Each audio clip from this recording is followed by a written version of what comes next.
Hello. Welcome to Saturday Not Live. This is the show where we take things that were once live and we watch them, but they are no longer live. And I think that that's very important. All of this stuff that we're going to watch today happened before. Today, we're going to watch something that was brought up last week on Planet Scum Live, the genesis of Vacation Jason. They went on, this very long conversation. It's like 30 minutes talking about Riley, about a road trip that they took, and about Vacation Jason and specific videos that exist, but we didn't know where they were. We have the videos. We're watching the videos. We're talking about the videos. And we're going to be talking about them with Vacation Jason himself, Riley Solomler. So let's just go ahead and just give you a better clue of what I'm talking about here. Will, remember one time we once did an ill-advised project where we drove cross-country in an RV with no very plan? much. Riley at the time was just a guy who used to come every month to the UCB Gethard Show. I did not really know him, and because he had come every month to the Gethard Show, we asked him to just drive around the country in an RV with us on no notice. What? He did it For weeks, and he did it, and then became a star, kind of. he kept saying he wanted to do this character Vacation Jason, and Shannon had seen him do it and was like, no, it sucks, it's fucking awful, you can't do it. What's up, y'all? It's your man, Vacation Jason, and I'm back with a new mixtape. We eventually were staying at someone's house. And then at this person's house, you were like, okay, I'll let you audition a bit just right now. Like, you totally put him on the spot for fun. And Riley, runs to another room and gets into his Vacation Jason outfit, which he weirdly had ready. And then he, comes out of the room as Vacation Jason. Is that who I think it is? All right. I do not believe he had any idea of what to do as this character. I think he just liked the name, I think. And he started, doing his bit. And it was so charming, and we all laughed. At the end of it, you were like, I gotta let you do that. That was great, right? I no longer need Vacation Jason. Yes! Didn't he, win you over with that audition? Am I remembering that right? Yeah, I said, let's start doing that on the shows, man. And then... Oh my god. the Texas show, do you remember that? Yes. It was one of the most amazing things I've ever seen. We had... The trip did not go well. We were all in a bad mood. Everybody was in a bad mood. It was true infighting going on. Seriously, no. Let me walk on my own. No. Will, seriously, I'm hurting. What are you doing? Yeah, was like bad actual It thought was that we... the actual low point of the trip. It seemed like we were not going to be friends anymore and people were going to start flying home. This day that's been riddled with tension and this show that's feeling it. Riley comes out and there's probably, if I'm remembering right, at least a couple hundred people there. Somebody say vacation! Say Jason! Maybe I remember being a big house. maybe something like 300 or 400 people there. Riley comes out and starts doing his Vacation Jason shtick. This crowd went nuts, unironically, to a degree that I can only compare to the Beatles is too easy. That's the too easy comparison. It wasn't quite that. It was more like if you were at a pro wrestling event and the lights came on and The Rock was standing in the middle of the ring and it hadn't been announced he was returning and people were just it was akin to that. It was an instinctive guttural reaction. Because we had all done bits and they'd gone over okay to good. Riley comes out and it was like they had found what they wanted. What? Richard! So early in his set, they were exploding to the point where he ran out of material. They started demanding an encore, like an actual music show.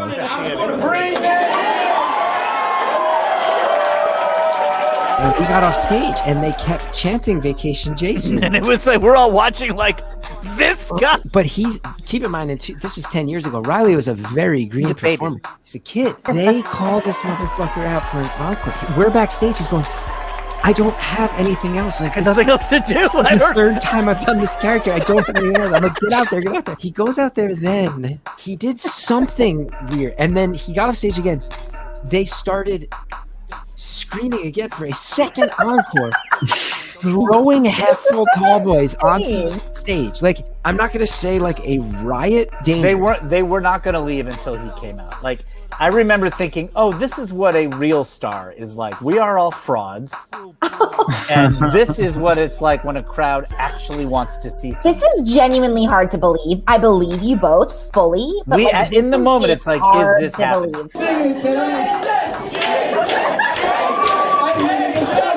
They want a second encore, and it's a larger fucking melee of activity than the first one. He comes back, and Will, you remember what he did for his second encore? I think, well, maybe something you remember better than me. I thought he said, do you want to hear my favorite Inspector Deck verses from the Wu-Tang Clan? And they went apeshit, and then he rapped his 3 favorite Inspector Deck. $1 rap control. Check my sick shit explicit. I personalize the rhyme so you can sniff it. Not one of the most commonly cited Wu-Tang members, because he's a huge Wu-Tang fan. Now he's like literally a rock star, like rapping, and they're like this. And I'm like, we're gonna be trapped here forever because they're gonna murder us if we take Riley Solider away from them. I've seen a lot of cool shit, and there's other stories I have of like unexpected things, but that is one where I go, I will never see that again. I will never see that happen again. It kind of healed us too, because we needed like a good thing for us just to get along. We kind of bonded over it. Oh, I wish there was footage of that. There is.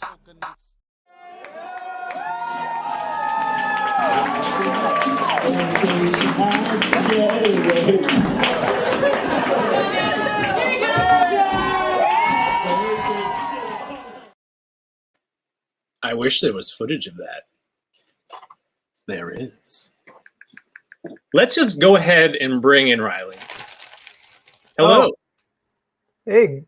What a rad intro. That was sorry, are you in the middle of something? I'm sorry. I'm eating a Glorio. It's like an Oreo, but it's giant. Wow. It's made by Gloria's Bakery. Okay. It's pretty good. That's more important than this, so I totally, I think it's like, it's up there. Okay. All right. Well, you can do both. Okay. So let's talk about this. So this is just to set the scene. The Chris Gethard Show. It's 2011, early 2011, January, I believe, is when I think the first clip we're going to see, or the first road trip clip we're going to see is. Yeah. The Chris Gethard Show is at UCB. I believe, is this post Diddy? I believe it's post Diddy. This is like, the way it happened was he was trying to get Diddy's attention for months and months. And then the road trip was announced and planned and everything. And then out of nowhere, finally, we got Diddy's attention. Gethard got Diddy's attention. And he was like, yeah, I'm available this Friday night. Let's do a show this Friday. And it's like, well, UCB has a pretty packed calendar. I guess and the Gethard Show happens on Saturday, and the Saturday is when we kick off from the road trip. But yeah, let's just throw together another Gethard Show on Friday for Diddy, and then that'll kind of like kick us off for the road trip on the Saturday show. So wait. So you had Diddy on, and then you left the next day for this road trip? Yeah. Oh, I did not know that. Yeah. That is wild. Yeah, I got to shake Diddy's hand because it was announced at that point that I was going to be on the road trip. Yeah. So yeah, I got to shake Diddy's hand, and this will come into play later. I had a cold on the road trip, and I was under the weather for a good portion of the road trip. I was contagious, but not yet showing symptoms. And I shook Diddy's hand, and then we checked his Instagram later, and he had a really bad cold. And it was a really rough cold. I mean, I was really hurting through the road trip. You got Diddy sick. I got Diddy sick right before the fucking.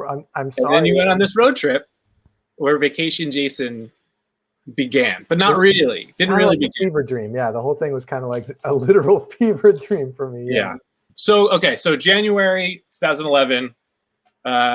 Chris has talked about the Chris Gethard Show on at UCB, the stage show, and how it sort of felt like it peaked at Diddy, and then they weren't really sure where to go with it because there was so much build up to this massive event, and then it happened, and then what do you do?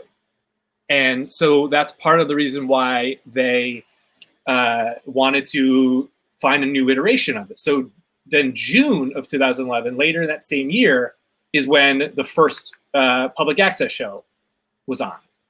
So just to set the scene of where this is in the Chris Gethard Show timeline, it is immediately post-Diddy, pre-public access. And I believe on this road trip, they might have kind of come up with the idea of moving to public access sort of on this road trip. This was, I mean, this was definitely like a germ, a little seed of a germ, experimenting. Diddy germ? Yes. But, like experimenting with like video content and like how, and this was like, John DeMuth was like the head videographer for the thing, but JD Amato was brought on as like second crew and all that. And that's kind of like where JD's inclination and talents for, following and capturing and encouraging the chaos of the Gethard Show really started to break through. I mean, as an improviser, JD was like already like really into creating imaginative chaos. So he already had Gethard's attention in that way, but like then you add in his directing and video experience, and this was like JD's breakout moment as like a director for Gethard's. This is his first involvement in the Chris Gethard Show. JD Amato later directed all of the public access. Also, like directed all of season 1, like actually physically in the booth directing while show running. Writing. Like JD, the Chris Gethard Show became, a lot of people, but no one higher on the list other than Chris Gethard than JD Amato. For sure. And it all happened on this trip. And you'll see, we got a little bit of the sneak peek of the Austin footage. You get to see some young JD Amato. So looking forward to that. So I want to talk about your how you got involved with this road trip, which is, as we're sort of setting the stage, a massive, like a big thing as far as the Chris Gethard Show. Why are you on this thing? You're someone that has gone to every show, but you're not like, and you're a performer yourself, but you're not a performer on the show. Why are you going across country with them? Well, I wasn't even really like officially a performer at the theater yet. I was still mostly like majorly just a student. And I was an obsessive improv student at UCB. I was seeing shows almost every night. I was just trying to be there all the time, so that I didn't have much else to do. I moved to New York to take classes and perform at UCB. So like I just really committed myself to being there and making friends there and doing well in classes and things like that. So it had been about a year since I had started, and word was going around that I was pretty good or really committed, and that kind of led me to be good. And Gethard was like big fish in a little pond, where he had the cult of personality around his teaching style and his signature, the feel of his shows. He hadn't started the Gethard Show yet, but he had done a one-off show called the Paintball Punishment Challenge, where it was a bracketed tournament of improvisers doing improvised stand-up sets, and if they were the losing competitor in their bracket, they would get paintballs shot at them with zero protection. It was insane. That's funny. For years at the Gethard Show, after I got involved, there were a bunch of a lot of paintball equipment that I had no idea why it was there, because I had not heard of that show. Yeah. But for years, I moved around this very odd bag full of paintball guns and masks and like squished up paintballs, and I now it all makes sense. I understand why that stuff existed. And the punishment challenge, it had a panel of judges. I was one of the judges in that original paintball punishment challenge just because I raised my hand, wanted to do it. Huge fan of everything Gethard was doing, the best, weekend, one of the best weekend teams, the Stepfathers, and, just all that stuff. So when the first flyer went up on the wall for the Chris Gethard Show, it wasn't like a fancy designed, graphic design piece. It was just like a Xerox of like a childhood photo of Chris Gethard with some like written in pencil, like the Chris Gethard Show. It's like, I gotta see this, and it was a very cathartic show. I think there was it was like the very first episode of the Chris Gethard Show was like it ended with a Brazilian Jiu-Jitsu demonstration, much like one of the episodes of season 3, where he's just getting brutally just slammed into the mat. It was amazing.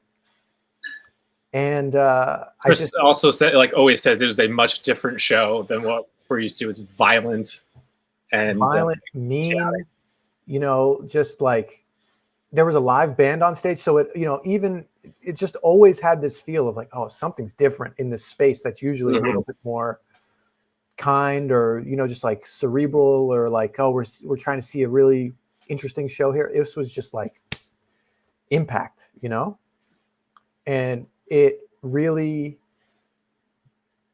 it blended that punk rock feel of like, I came from Berkeley seeing shows at Gilman Street, which is this old punk club. It blended the comedy thing with this punk thing that really, really resonated with me. So I was like, the UCB community was big, but small enough and tight knit enough at that point where it was like, there are certain shows, certain nights of the week, certain weeks of the month where like, oh, this is like an event and people are going to be talking about this. And like, I never wanted to miss out. So it was a monthly show, Saturday midnight, went to every single one. And, you go to the bar afterwards. And I think after like the 11th or 10th show or whatever, Gethard was like, you and one other person are the only people that have been to every single show. Do you want to host? Do you want to co-host with this person at the 1 year anniversary? He's like, oh my God, yes. The one other person who had been to every other show didn't want to be known for going to, this person thought it was too nerdy. I want to know so bad who it is. And then you just said that they didn't want to be known. So now I'll never know. That other person was not Griffin Newman. I just got the okay. That other person is now my wife. That was Elena. No fucking way! Yeah. Is Elena? That's amazing. Yeah, that was Elena. Yeah. Oh my God. Yeah. Oh my God. I'm finding out so much. This is lovely. Isn't that funny? Yeah. But she's cool. She's mysterious. She's very cool. She's not nerdy. She's the right amount of nerdy. However much I will let you know. Talk about it a little bit. She's a huge nerd. She's a big nerd. Cool. She doesn't come off as one. But, oh my God, I can't believe that only 2 people went to all of the Chris Gethard Show on at UCB, and then they wound up getting married. There's been a few marriages through the Chris Gethard Show. I know, and we've talked about that's kind of a secret one. We've talked about that. Like, there's a ton of people that met and were in relationships or whatever through either the Chris Gethard Show in one of its iterations or Parentheses, which was the class that Chris taught before the Chris Gethard Show. Like, I did not know that you were one of these relationships. Yeah. I mean, that warms my heart. It's like it's weird is what it is. It's really sweet, but it's also very weird. Yeah, I mean, that says it all. Okay, so you are hosting. So you decide to host by yourself? It's just the opportunity is thrust upon me. It's like, hey, you're hosting now. And I think this was like I think Gethard was really testing me at this point. Like, he gave me a list of assignments for this year anniversary show. And I mean, I don't think I've ever worked so hard on a show, you know, including opportunities to be paid to write for shows. Like, Right. no, just not as important. I mean, I was 20, 21. And like, I really wanted to meld the idea that like, okay, we got to be funny, obviously, but like this show means so much to me. So like, what did I have to do? The format was a State of the Union address for the show. So I had to deliver a speech at the top about the State of the Union of the show, which I probably have somewhere. I had to give notes to each individual cast member and band member. I had to write the questions and answers to quiz show style questions, difficult enough to stump the members of the show but the questions had to be about the show. Oh, wow.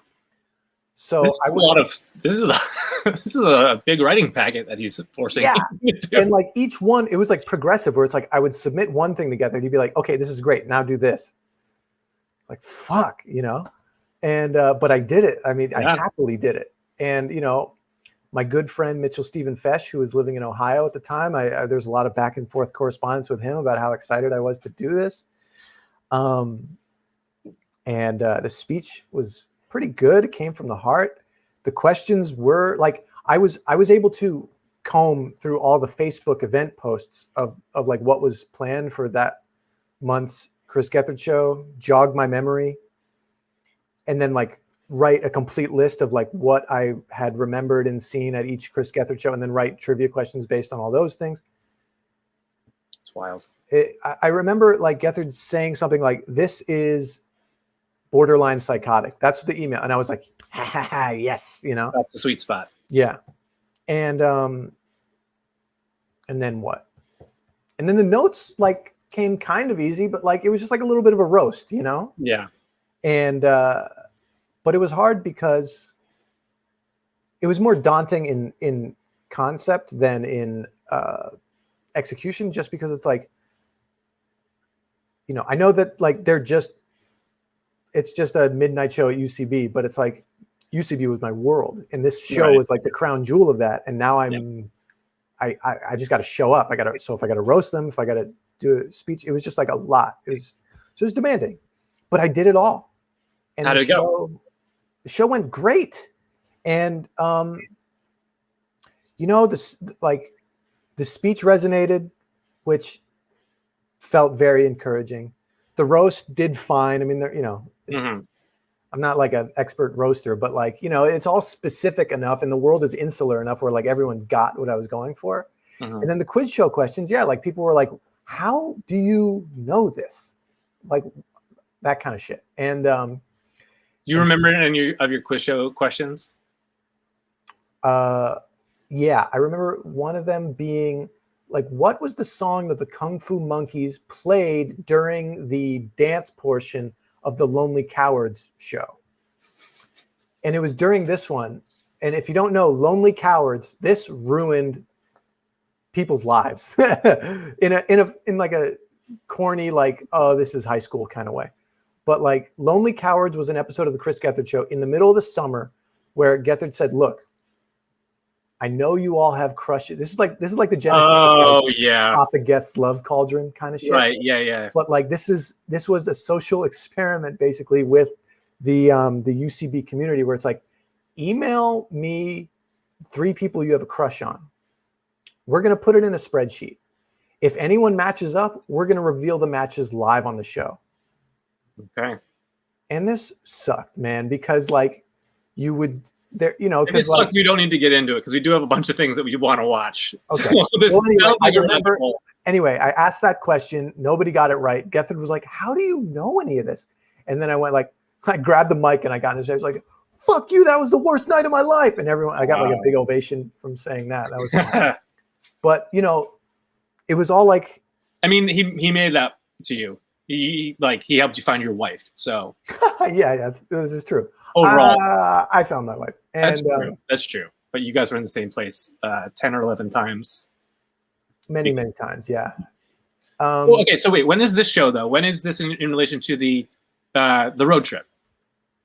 Right at the end of this year anniversary show, they announced the road trip, which I had known about already because they had started the Kickstarter. But like to the UCB audience, they're saying, we got this thing, it's got a Kickstarter.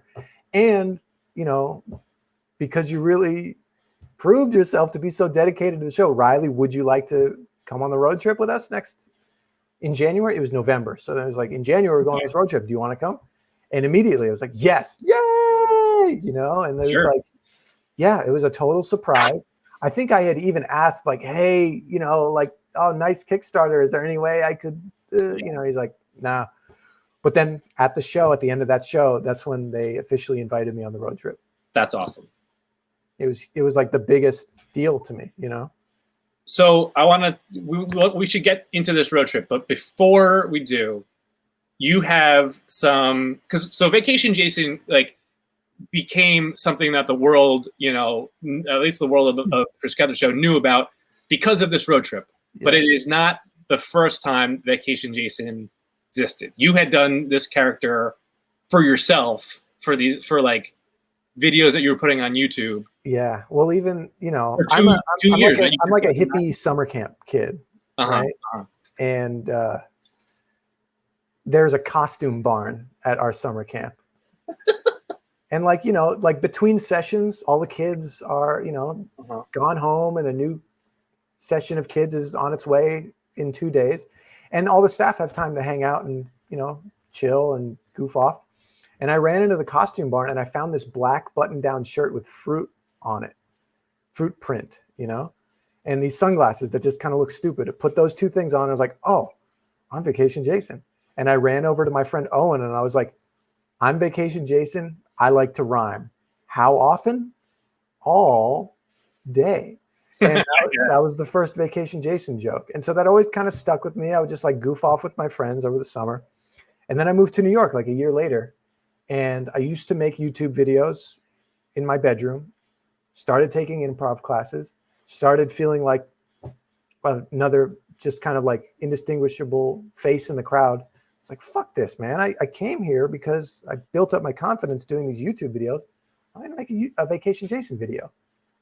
And normally all my videos were just like one character, one video, move on. But I was like, I'm going to make 10 Vacation Jason videos. So some of them are like very clearly like, oh yeah, this is what the character would end up becoming. Yeah, we watched one that was like good. Like it was actually like very funny, and you know, it looks like Vacation Jason. It's like, oh, this could have been a bit on like the public access show. Right. Yeah. But I asked you to find one that was bad, and I have not seen it. So can you play one that you consider not so good? I'm going to play one where it's like, I think it's good, but it's like, okay, what does this have to do with a character being on vacation? Like, this is episode number 9 where I'm trying to like, oh, you're ready. Here we go. I'm trying to like show the cracks in the veneer of this stupid character.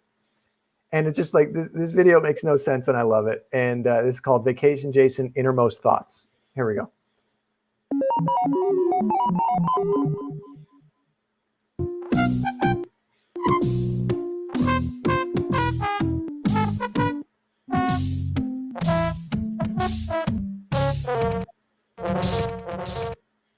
It's laggy. Yeah.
mean, sometimes I have days where like I feel like I have these real problems that I need to explain to you people so that you fully know where I'm coming from.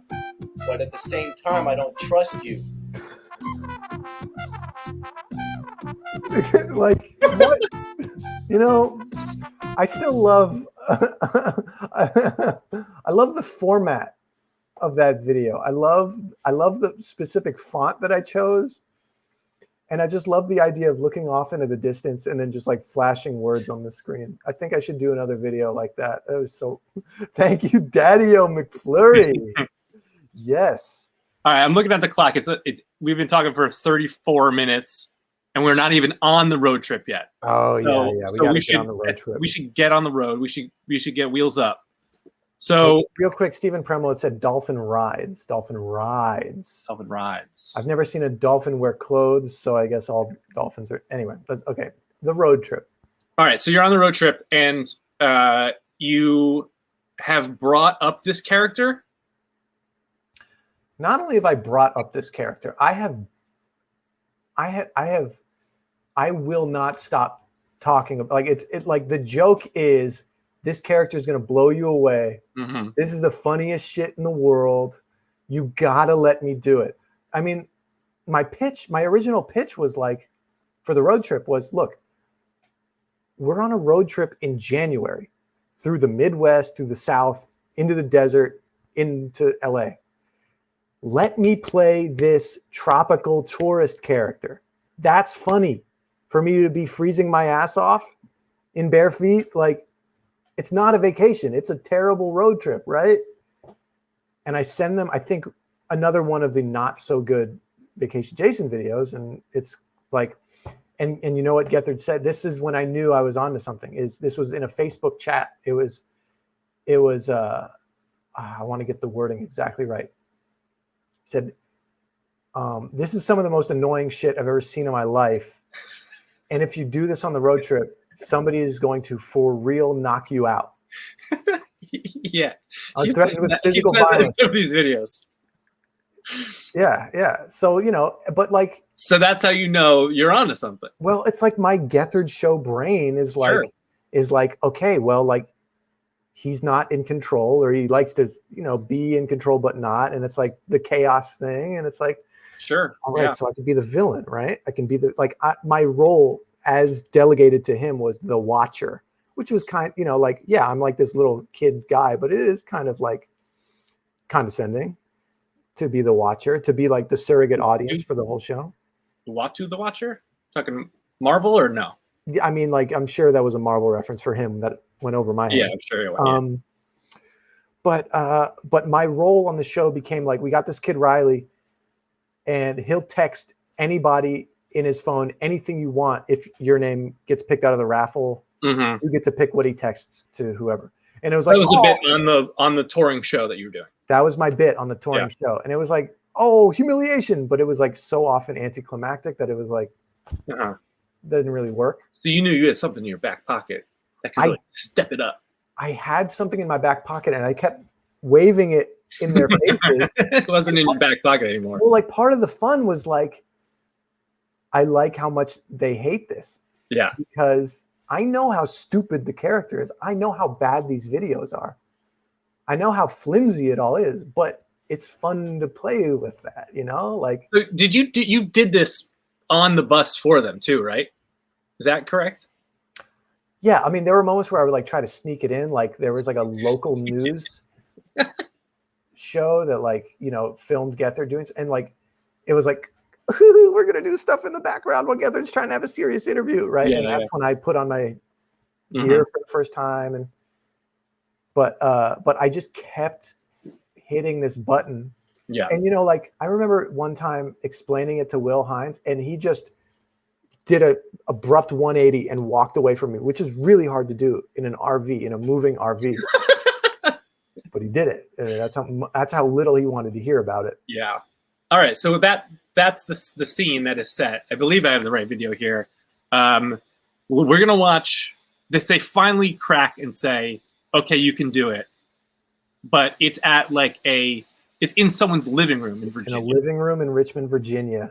And I think it was just like it was the straw that broke the camel's back where I was just like, you know, it would be really funny to do at tomorrow's show, Vacation. And they're like, shut up, you little boy. You know what? Go get your costume on and then just do the bit for us. We'll prove to you how not funny this is. So what is this? Maybe let's talk about it afterwards, but I'm just kind of curious about this living room you're in and why you're there. But let's watch the video first, and then we'll get into it. Okay, sure. That's like a big chocolate. I got a sweatshirt. I think the thing is the frosting. All right. After Vacation Jason. Oh, yeah. We all agree not to let I think Vacation Jason's coming. Oh, thanks. You just die laughing at Riley never comes back in. I'm telling you, you can't find the. Is he out there? I'm trying to be good. Yeah. It is a little confusing. I've got a friend who lives in a house that's kind of like. Is he out there? And it's a little I'm still in my New like Year's where the door is kind Is that who I think it is? All right. Silence. All right. You playing this? And what? You haven't done anything. You're right. What's up, y'all? Name's Vacation Jason. I'm a motherfucking vacation enthusiast, getaway aficionado, motherfucking holiday expert. And I'm here to do some island comedy, because guess what? Y'all need a vacation. If y'all don't know that. Y'all ever been on a boat? No. Check it out. Listen. Zero prepared material. What's that sound? I am so fucked. Do you hear that? You hear that sound? Or what? Shoot, dee boop, dee shoot, dee boop, dee shoot, dee boop. You hear that? That's that island beat. That shoot, dee boop, dee shoot, dee. That's the heartbeat of anyone that was ever born on an island. That's something you don't know about me. On Vacation Jason, if you can't tell, oh shit, I'm wearing shoes. Uh-oh. Emergency. I gotta take these off, because guess what?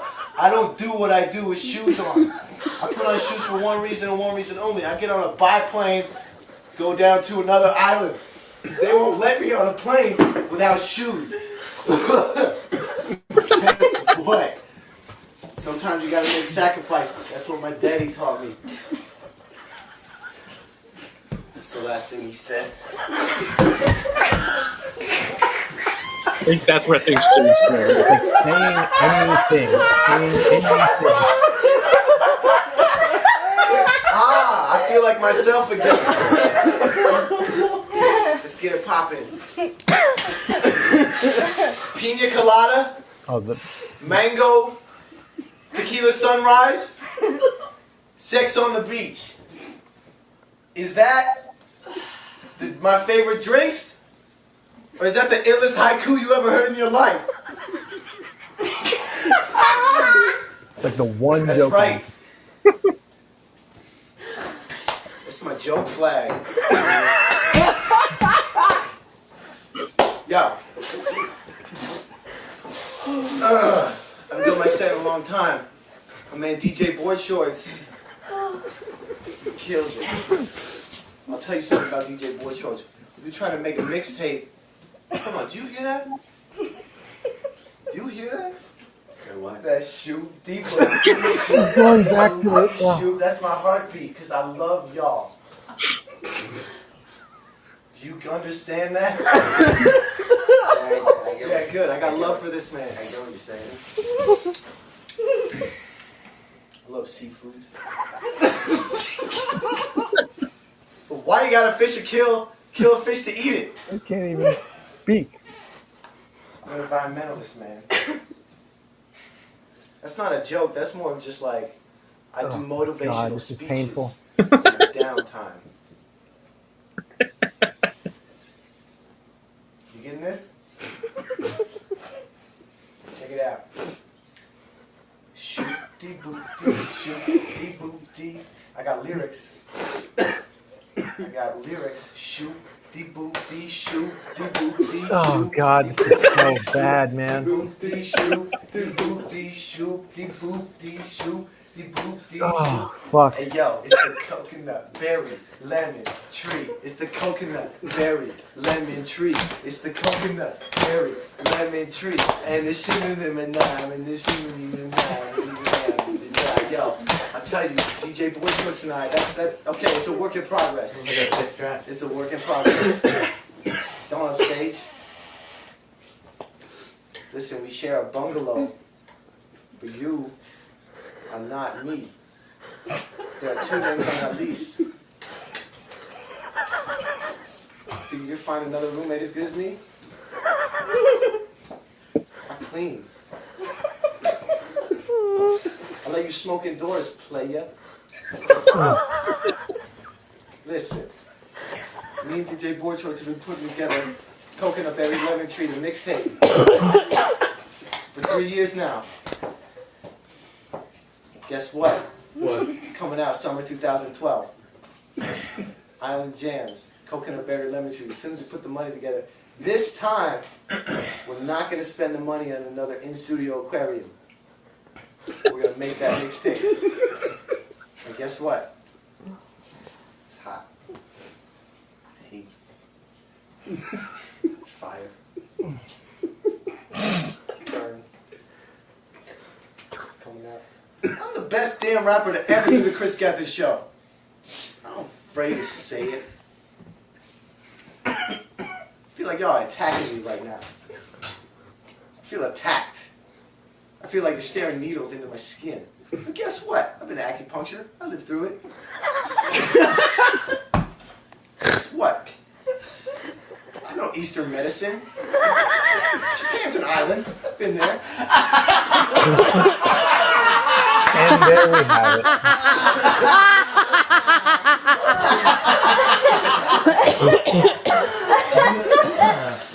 Listen how sick everyone is. Every day. You know what I've been through? I had a girlfriend. Imagine you're on a cruise ship going to an island. I'm talking about myself. Because this is what I went through. You following me? How long is your set, man? I'm at like 7 minutes.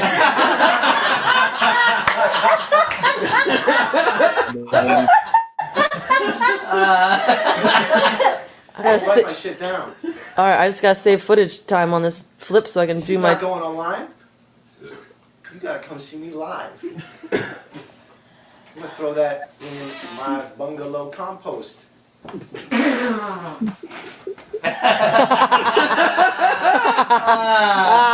Listen, on the real though, had this girlfriend. I'm on a cruise ship.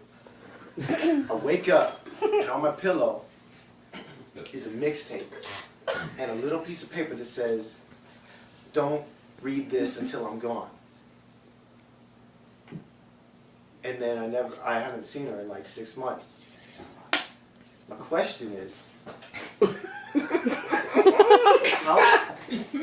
how am I supposed to know that she's like actually gone? Cause like, Can we start to guess your punchlines? it's not a joke. I'm trying to work through something. Like, listen, you see my mixtape billboards. I'm everywhere. I'm ubiquitous. You see my internet releases.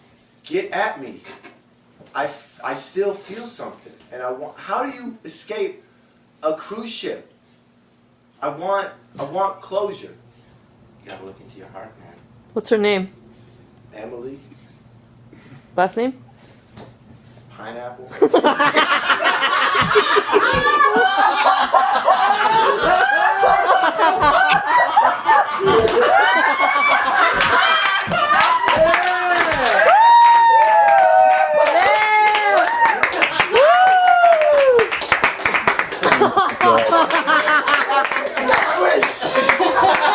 That's not my wish. Oh my god. We all committed to not laughing. We made it horrible, but we laughed. So Too funny. funny. Dude, you got it, dude. You got I no longer hate Vacation Jason. Oh my god. Coconut berry, lemon tree. Coconut berry, lemon tree.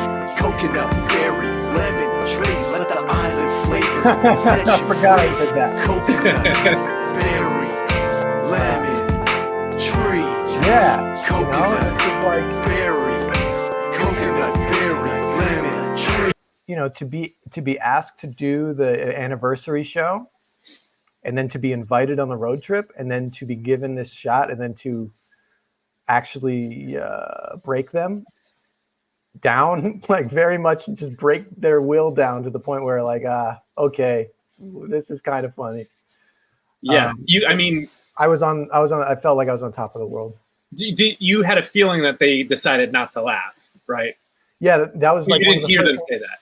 I didn't hear them. I didn't know they were going to do that. I was too excited to even, I was like a puppy, I was like, oh, I just get to be in costume, So But the person who said, we're all going to not laugh, right? That was JD Amato, right? Oh, That was sounded that? like his voice. I actually Well, don't know. you know what? We should just ask JD. Okay. Hey. Hey, Riles. Hey, Dave. Hey, JD. Thanks for joining us. Of course. It was so fun to watch that. Have you seen that before? I have, only because it was, that footage existed on a hard drive, and it sort of traveled from hard drive to hard drive as the show went on. And so every now and then I'd sort of look it up. And I don't know what, last time I came upon it, but it's such it feels like a million years ago. Yeah. For so many reasons. Yeah. Yeah. As I say, with this giant, ridiculous beard. Yeah, I know. I mean, that's what's so funny is like you're watching it, and like I like how even you like pointed out, you're like, man, everyone's like coughing and stuff, like everyone's sick.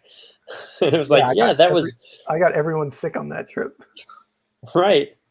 Stupid. That's a new. Because we're all like, oh no, we aren't all going to get sick sleeping on top of each other in a RV for however long. Yeah, that was rough. But yeah, I did not. That's like one of the first things I say when I walk into the room, though, is like everyone's silent, and I turn to Chris and I go, "You planned this?" And he goes, "Planned what?"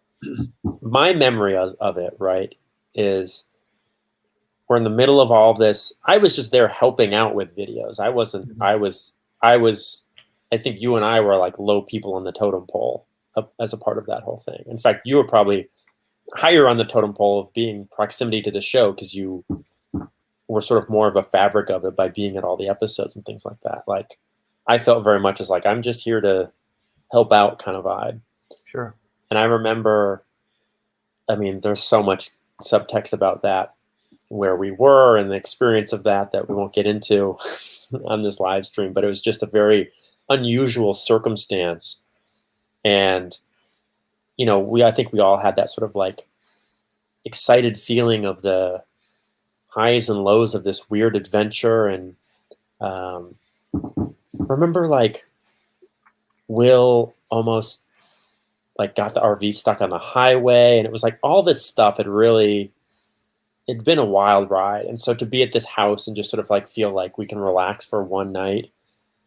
And then I remember whatever happened, the energy became this thing of like, okay, Riley's decided to take the spotlight in a way that's like a pretty bold move in a room full of, to you and I who are sort of in the same place of our comedy progression, like the bunch of veteran performers, and for it to be like, okay, Riley's going to take this spotlight was this like, okay. And I think there were like fans there or friends of whoever was hosting, like it was a weird energy.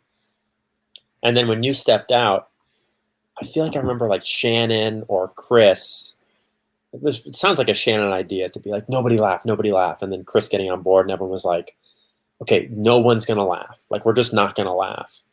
I think even which is like, it might have been nobody's going to laugh at Riley. And then this one friend of the host of the house we were staying in is going to do some really dumb bit where like they pull their sweatpants up over their shoulders, and everyone's going to die laughing at that, making Riley even feel even worse.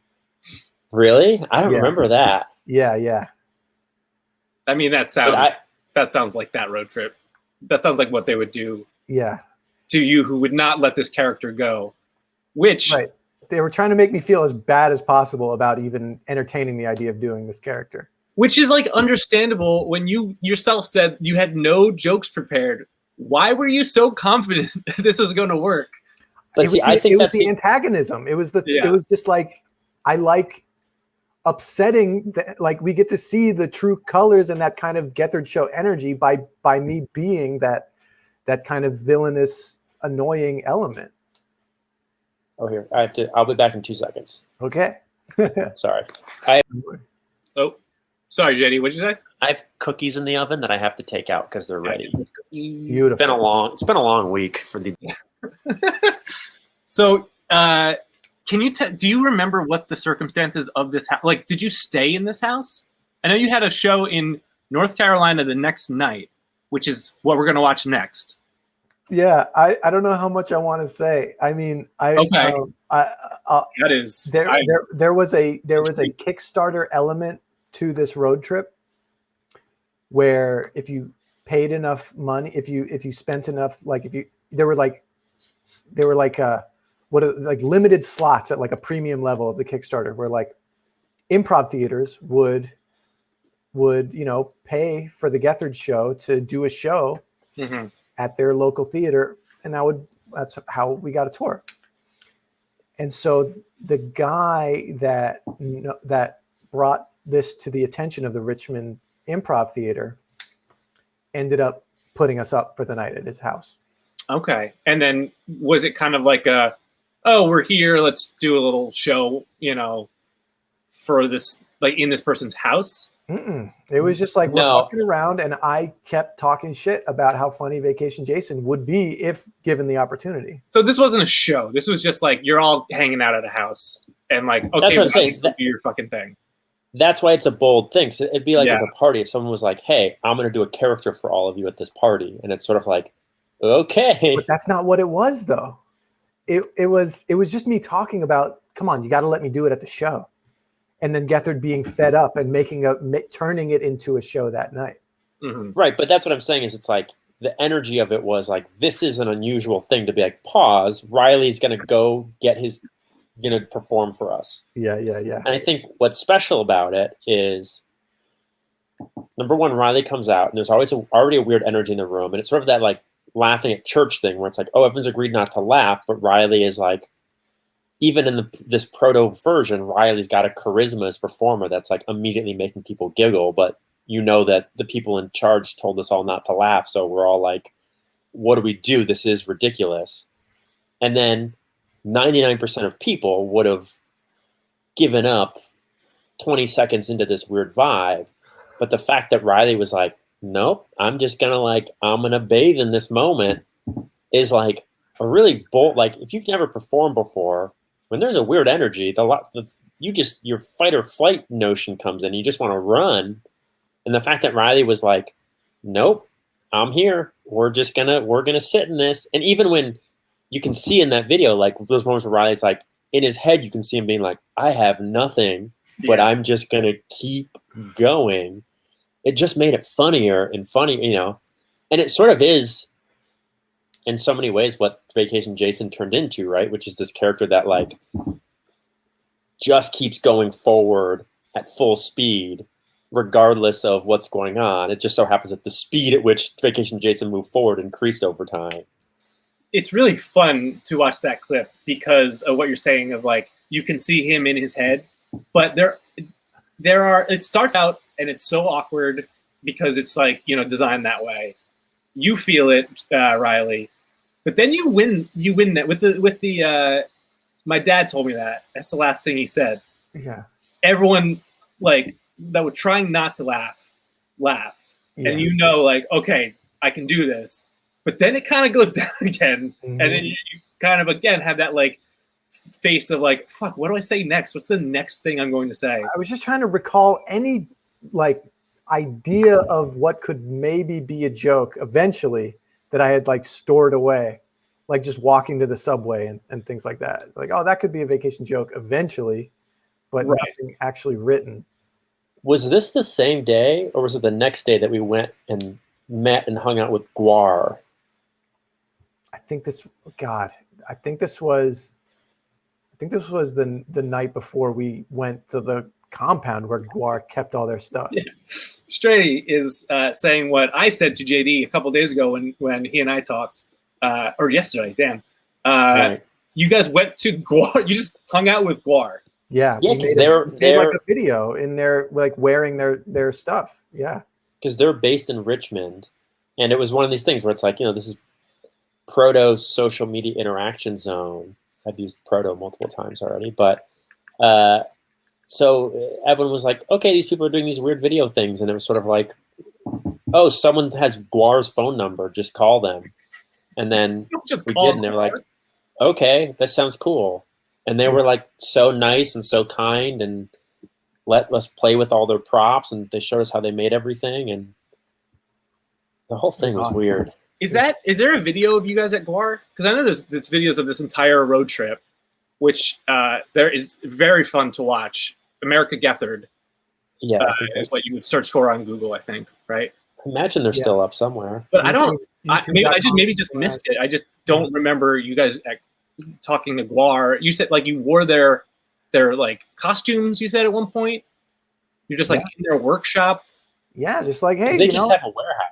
Yeah, just like take photos, holding their giant sword, or like putting like, I remember putting on like one of this like kind of like Spartan inspired helmet that they just had, and like, oh, cool, this is awesome, it's so well made, and I took it off, and like all the grease paint from like a leftover performance was like down my face. Yeah, I'm hearing there is a Guar video. I must have just missed that because that I remember watching these, and I don't remember a Guar video. I remember there was such a focus on like making these videos like crazy and whatever. Exactly. And like the Guar one was just like, oh, Guar just showing us around and being nice. You know what I mean? Yeah. Yeah. It was so like the video element of the road trip was like kind of tacked on later, or like emphasized later, like right before the trip really got started. And the people in charge of that decision really, really were like banking on us going viral somehow, and it just didn't. That's not how it works. Yeah, it was a weird situation, but it was fun. It was a fun experience. We should talk about the next day, because the next day you guys go to North Carolina from Virginia, and you guys so like down 30 South Improv 30 or something. South Improv, yeah. Yeah, so we have that show, and we have the Vacation Jason portion of it, and I think it's really fun to watch because you see a lot of the things that you said last night that you seem to like stumble upon, and then it looks like you just like put them in a rock tumbler in your brain and like made a much more polished like version of it. It's like it sounds like it's material that you have prepared. There's a couple things working in my favor here. First of all, Gethard told me earlier that day, like just kind of, I think just we got out of the RV. There was a parking lot for the improv theater, and he's like looking down at his phone and just kind of looks up at me and he goes, I think we're gonna do Vacation Jason tonight. And it was just like, very big moment, obviously for me. And then you'll see in the intro that Gethard does before I do my bit, like this is just classic professional wrestling style promotion where it's like, okay, well, win or lose, the audience is going to be on his side based on what Gethard says. And I guess, this is North Carolina. Let's go ahead, get our show started. We have something we'd like to test out. We have not done this before ever, but there's a guy on our RV, and he has this character he likes to do. And there's this weird phenomenon that's happened, because when he first did this character for us on the RV, we were like, that sucks. Never do that again. It's the worst thing any of us have ever seen. And it was legitimately like, if you keep doing that, someone's gonna punch you in the face. That's true. But he's kept doing it, and he did it last night at the house we were staying at, and all of us started cracking up and thought it was hilarious. Yeah. So we don't know if that's because we're real road weary at this point, like burnt out, or if it's actually become hilarious. So that's usually not the way you intro a comedy bit. Leaving it out to this guy to sink or swim, but your reaction will determine if we're just going insane or if this is actually funny. Ladies and gentlemen, please welcome to the stage the one and only Vacation Jason.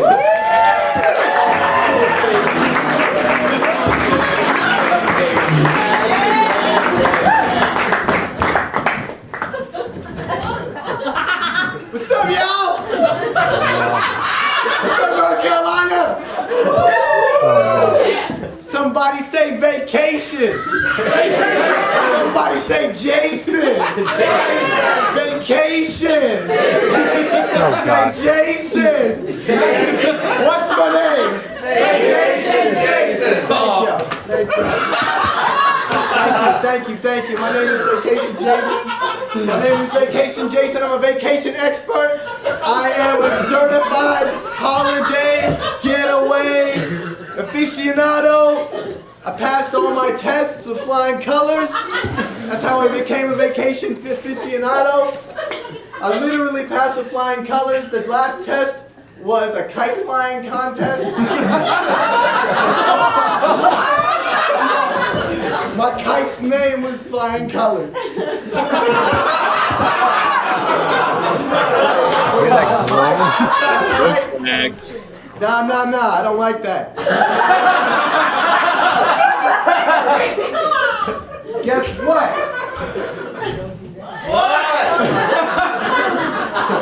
This is me. Pina colada, apple frozen daiquiri, tequila sunrise. Are those my feet? Are those my 3 favorite drinks? Or was that just the illest haiku you ever heard in your life? Both. You may notice I'm not wearing any shoes right now. I must remind you, my legal name is Vacation Jason. We don't wear shoes where I come from. I come from the islands. Okay, the only time I put on shoes is when I'm about to get on a biplane to go to another island. They don't let you on a plane without shoes, man. So, It's not even a joke. This is going great. Shout out to my man on that TV screen. We miss you, George Orwell. Picture of Del Pro.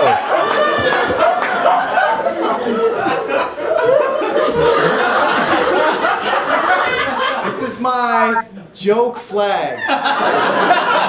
When I wave this shit, you motherfuckers better be laughing. Alright. Joke, that's funny. I didn't even know the South was a location before I got here. I just thought that was a direction for my schooner to go.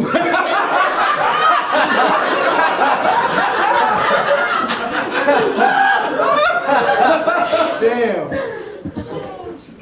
Oh, on the real though. I had this girlfriend, and did someone say ew?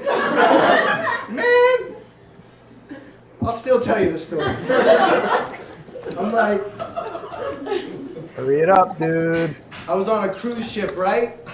It was a singles cruise, but we both booked tickets on the cruise together so that we could meet up and like maybe inspire other people to hook up. And so I'm on that ship, right? I wake up. I'm like, what am I gonna do? Eat a breakfast, shuffleboard? Man, I got time for all of that.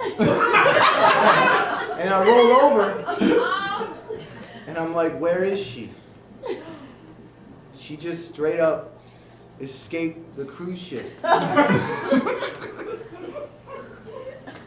And like, there was an envelope on my pillow, and it was her handwriting. It said, don't read this. until I'm gone. And I still haven't read it because I don't know if she's, like, how am I supposed to know if she's actually really gone?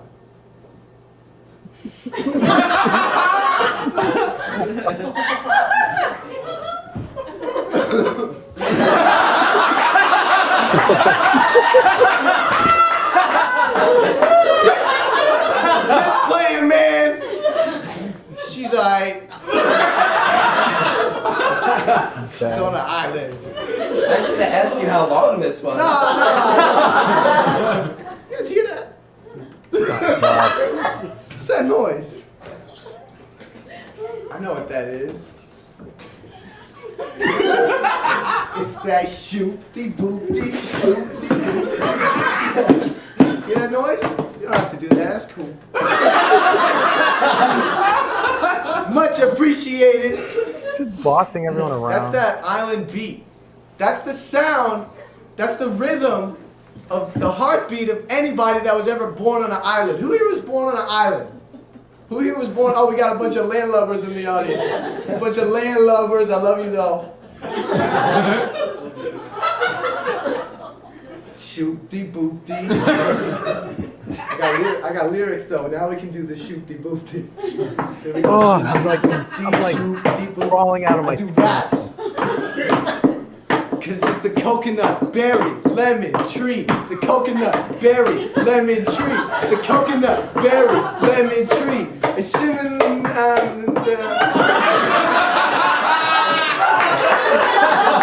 It's a work in progress. It's a work in progress. Me and my man DJ Board Shorts. He's my producer, man. We keep, okay. Anyway, finally coming out the summer 2012, not this year, summer 2012, Coconut Berry Lemon Tree, the mixtape. It's got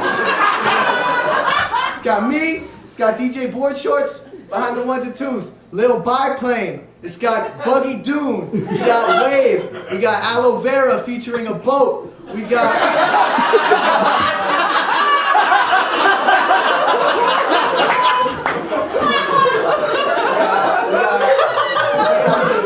Toe in the Water and Sandy Toes on one track.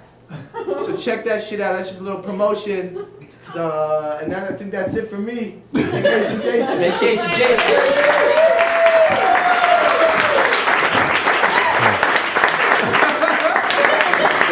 As played by Riley.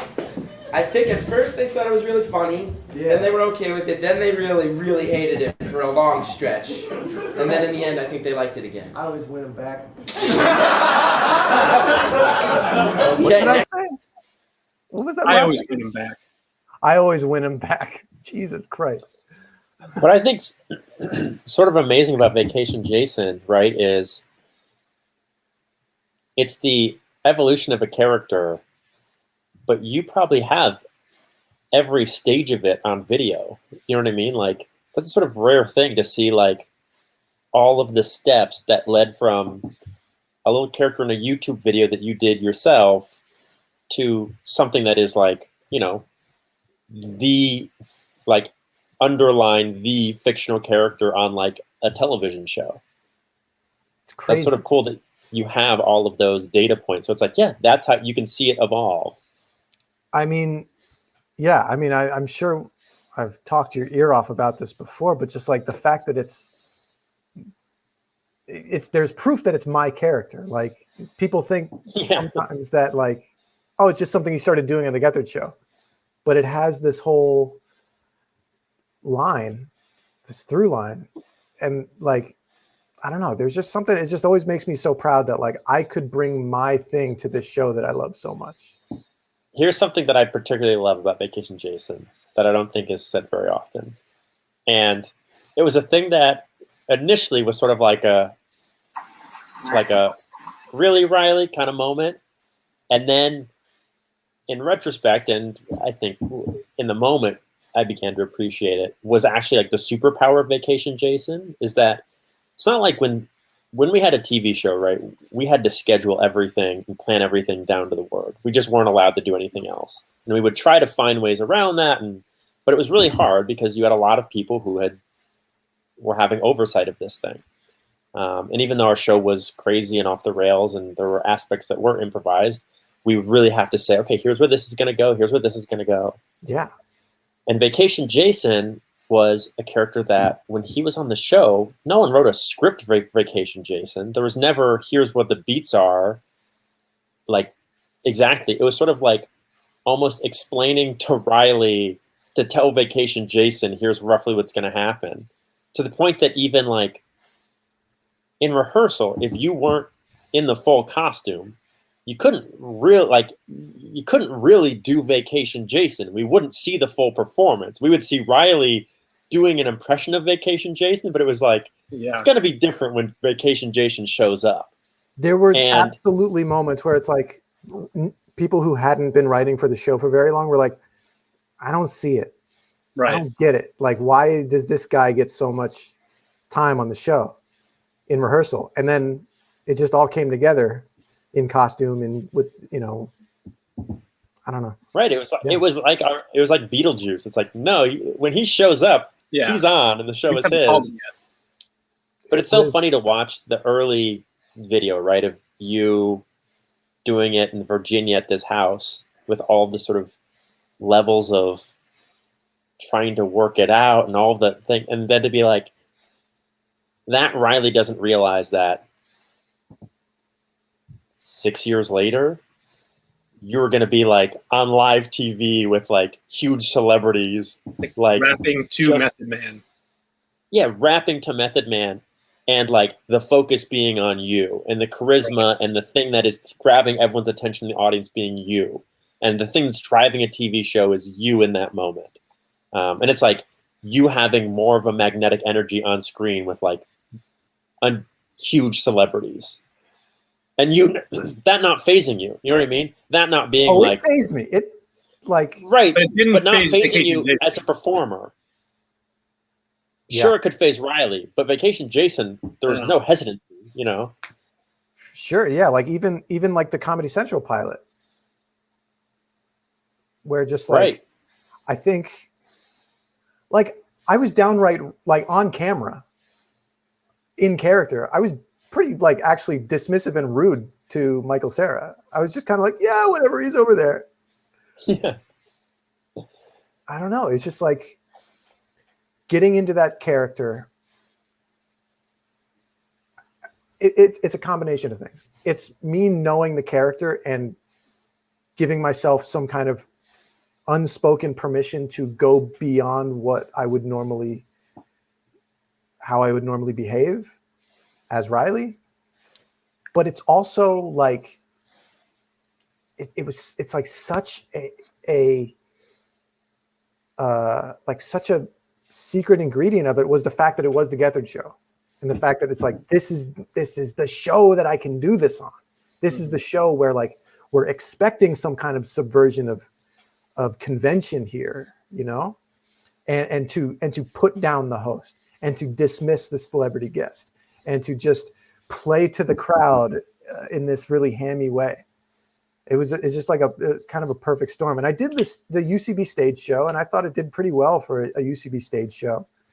But like, come on, yeah, I don't know. I mean, part of that secret sauce is like the larger like institution that you're part of that you are subverting, like without something to disrupt, like Vacation Jason on his own show, then it's hard for you to disrupt your own show because you're planned it and everything. But all the executives watching, it was a disruption of like, hold on, Riley is pitching and doing a show where he's just going to do Vacation Jason the whole time in an era and in a theater where it's like, I have my one-man show. This means it's kind of a soft audition for what I would do if I were to audition for SNL, kind of bullshit, And I kind of flipped that to just like, no, this is Vacation Jason doing a one-man show, not me.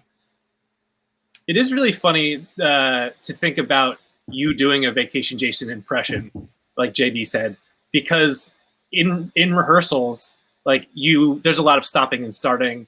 There's a lot of like, this is your mark. Okay, actually, hold on. This isn't really working. We're going to change your mark. There's a lot of back and forth that you just can't have with Vacation Jason. So like, it does totally make sense that Riley needs to show up for the rehearsal so that we can talk to Riley. Yeah. And Riley knows where to put his body. But then Vacation Jason's going to get here, and you can't have that conversation with him.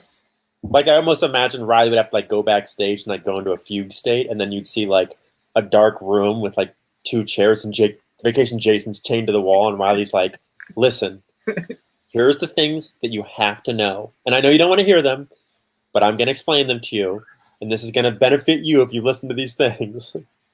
Yeah. What's so fun about these videos is that was what we just saw in North Carolina is the next night. You literally go from having never done this, publicly, to doing it sort of publicly in a living room, to then doing it in front of an audience.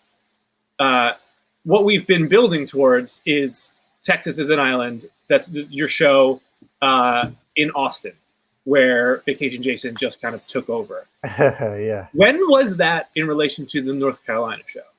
Were there shows in between North Carolina and Austin that Vacation Jason was part of? I don't think there were any live shows between this. I mean, this was like, okay,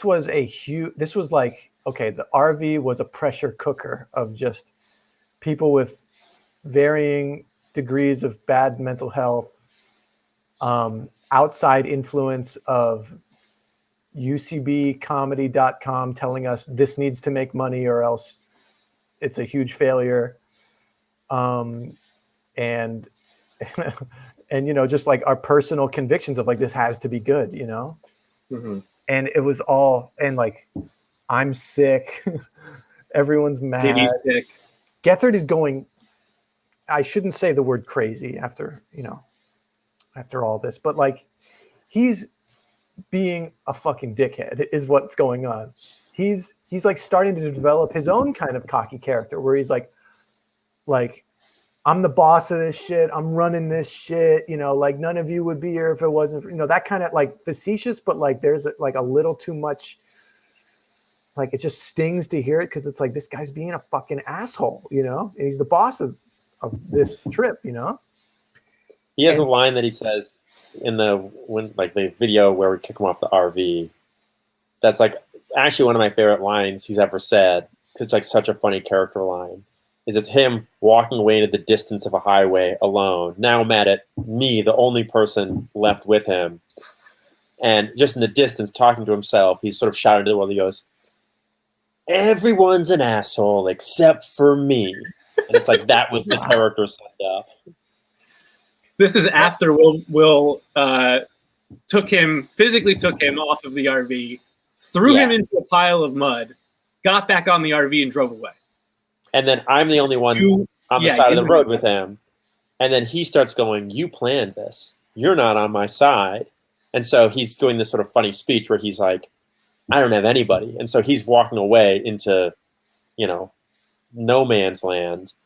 And he's just saying, everyone, I think maybe there's another word in there, but it's like, everyone's an asshole except for me. And it's like, that's such a funny character line that it was like sort of the crazy the character angle he was playing that entire trip. And so meanwhile, on the RV, we're like jittery and like amazed that we just threw a human being out of an RV in the middle of nowhere, Texas. And Gethard's credit card was in the cup holder. So we're like, fuck yes. We're going to go to a hotel and just rent a room for an hour so that we can shower. Then we're going to get some food. We're going to eat it. And then we're going to film a video where we go to a salon and get Riley a blowout. Like we're going to shape up his hairline and get him a blowout. And that's going to be a funny thing to do with Gethard's money. And did you do that? Yeah, we did that. I think everyone got like a different spa treatment and they blew out my hair. I don't remember Will probably got like a manicure on his big old feet or something, But then Gethard texts us that his medication is in the glove compartment. Straney is asking, they really left Geth behind? Yes. Like, legitimately, like I didn't have his medication. I didn't know what was happening until he was being thrown off the RV. Look, there was a safe word on the road trip. The safe word was James Madison. And if anyone said James Madison, it was time to cut it out. And Gethard calls me on the phone and he's like panicking. He's telling me his medication isn't on the RV. It is on the RV. And then he starts yelling, Riley, James Madison at me. And I'm looking at Will. I'm looking at Shannon. I'm looking at John DeMuth. I'm looking at who else? Like Erica Lewis, like a couple of members of the Kung Fu Monkeys in the band. And they're all like, don't. And I'm like, I am a 21-year-old comedy nerd roped into this fucking thing where like this guy could get seriously fucked up. And somehow in a separate like hitchhiking scenario, he's going to get to this show tonight that we have to do, an improv show before the Gethard show. We're going to arrive and do the same show and everything's going to be cool. And I hung up on him. Like I left him out. I hung him out to dry there. And so we get the blowout. We get some food. What else did we buy? Oh, no. So we start panicking though, because now there's this game of mental chess where it's like, is Gethard faking symptoms of his mental illness due to lack of medication? Or is he actually having a breakdown in the middle of Texas? And we're getting like these misleading texts of like, he's broken off from JD and he's wandering nowhere and he's running out of food and water. So we got the blowout. You know, it was very important that we got spa treatment on it. But like we start panicking, right? I even remember saying like, this is going to become a documentary called Killing Chris Gethard, like a true crime documentary about this road trip that went completely fucking sideways, right? We go to a bus station, and for some reason, they elect me as the guy to go into the bus station and ask if they've seen a guy that looks kind of like Chris Gethard, like wandering around, mentally ill. And I don't even remember how I described. I mean, this would be the funniest thing if I actually knew. But like, I don't know what I said. Where I was like, "Excuse me, have you seen a guy wandering around the bus station? He wears glasses. He's like this tall. He looks depressed or something." You know, like I don't remember what I said. But obviously, we couldn't find him. Gethard was faking, met up with Don Finelli in Texas, who had like flown in because he couldn't make the first leg of the road trip. And it was and like, Bethany.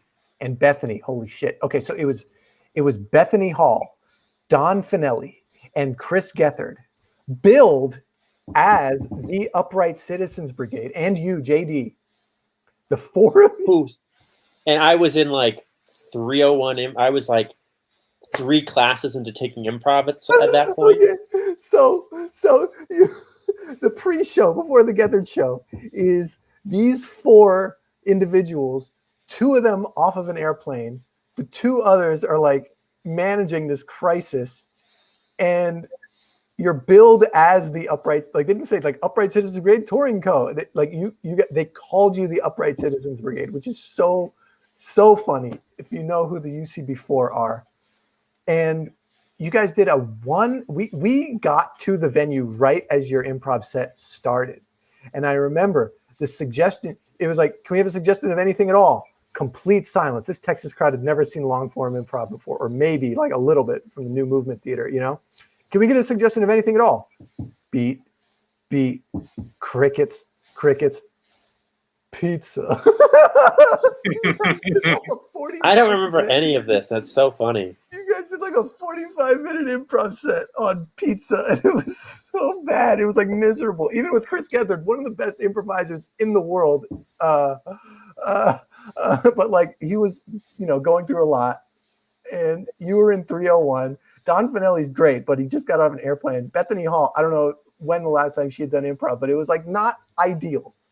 You guys did a 45-minute pizza improv set that ended so anticlimactically, and it's like, and then we all get backstage together and start fucking yelling at each other.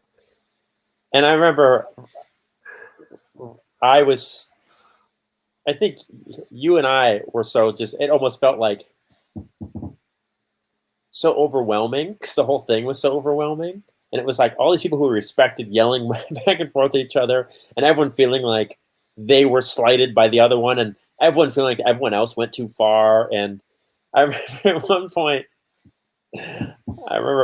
like it being like, and we just did an improv show out there with JD and Beth, and I was like, whoa, like that. I wasn't trying to be like, you asked me to do that because you had no, like, it was just such a weird vibe. It was like, I had to do improv with fucking JD. Oh, it's like, I know it felt. He was just. It wasn't the intention, but it was like it was just one of those things where like everybody felt like no one felt good about anything. No, and then it's like, okay, you guys ready to do your next show? And it was like, okay. And that is the show we're about to watch. Is you guys a little bit more clarification. I am full on sick at this point. Like stuffy nose, runny nose, can't breathe, sick. And Vacation Jason, this is a little different than what was explained in that opening clip. Vacation Jason, I opened the show. I was the first bit, much like the North Carolina show. And then the rest of the show happens. I change out of costume to do my little cell phone texting bit that doesn't go well. And then at the end of the show, after all the other bits, someone in the audience just goes, Vacation Jason. And Gethard's like, you want more Vacation Jason? And then it catches on through the crowd. And that's when the encore begins. So there's a little bit of a clip of me bombing at the top of the show. And then it cuts to the end of the show. All right, let's give it a watch. I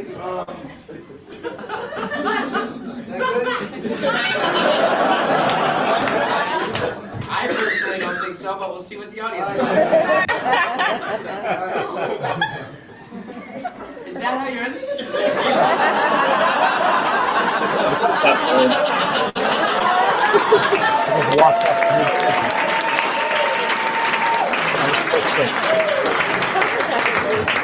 You literally, no joke, stopped that mid-sentence. What do you guys think? Horrible? Good? Horrible.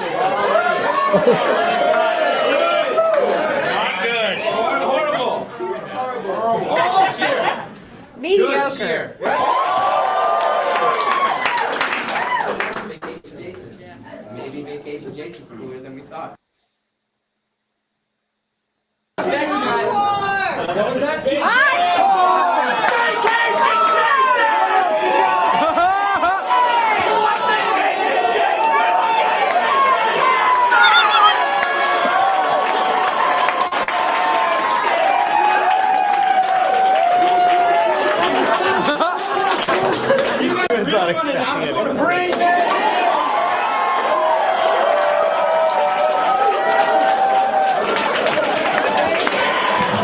Vacation Jason! Vacation Jason! Ladies and gentlemen, once again.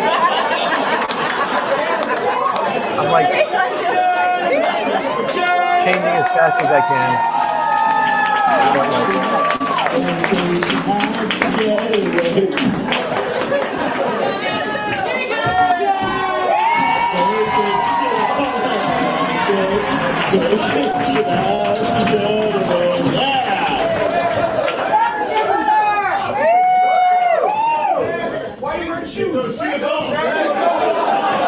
all that immediately wearing shoes.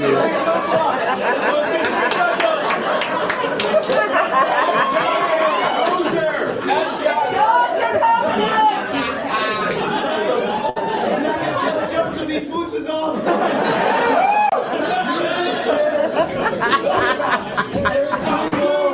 No socks. You don't need no chair.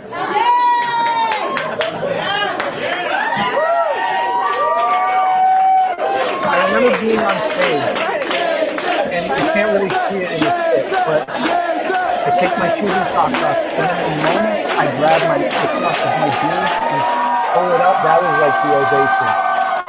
With me turning my pants into shorts. And it was like the loudest cheer I've ever heard for anything I've ever done. I like the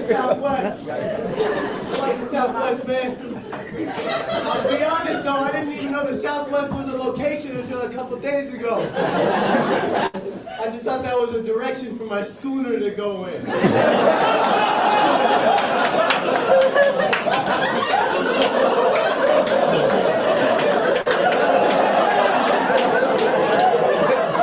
You ever go for just like 10 days just eating shit straight off of skewers?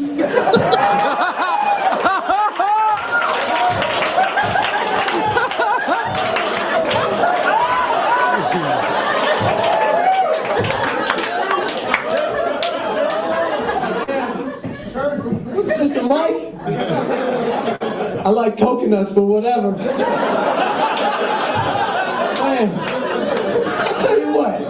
There's like this place where I go to buy bananas in Hawaii, right?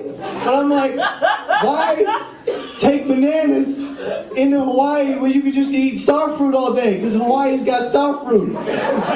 You go there, you figure it out. That makes more sense if you were there. Yeah. The whole thing is that I ain't even get started yet, motherfuckers. Tell you what, you guys like Battlestar Galactica? Yo, whose favorite episode is from season 1, number 5, You Can't Go Home Again? Yeah, you know the one where Starbuck fucking gets him the meat Raider and then fucking flies the Galactica and the Galactica and fucking Leah Dama's out there and then she fucking flies on top and then the wings come out. It says Starbucks painted on the wings and then like Adama's like, yo, shoot it down if it does anything crazy, but it's her because she figured it out. Did you find out? Did you find out later in season 4.5 that she's an angel? Sorry for spoiler alerts, y'all. That's right. Yo. Stop cheering me. No, man. Who likes books? You like books? You like books? You got glasses? Yo, who read Time Traveler's Wife by Audrey Niffenegger? Oh, that's just crazy. It's not what you think, though. It's not what you think. It's not like a conventional time travel story, yeah? It's like romance, science fiction put together, man. I never read anything like what? Literature. That's still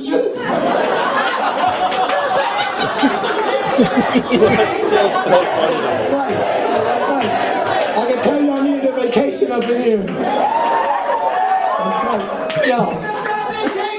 What? Yeah, I'm trying to, motherfucker. You're yelling too much. On vacation, you gotta calm down. Tell you what, man. Landlubbers get me crazy, but you know what? I like you landlubbers. I like you landlubbers because you ain't all landlocked. You got that little horn. You go to the beach. You know what really gets me crazy though? I hate these damn beach bums. Beach bums. You ever heard of those beach bums? No. Let me hitchhike a ride. Let me hitchhike on your dune buggy. I'm like, no, this is Reddit. Beach bums. I'll be like hitchhiking like this all day. Man, I'm trying to talk about beach bums. There's real issues here. That's what I deal with every day. Are we done? Can I talk about beach bums? Need a pina colada up in here. Beach bums. Hitchhiking like this all day. Roll up in my dune buggy. I'm like, man, you gotta turn this thumb like this, cause you're a loser. I'm Vacation Jason, and that's it.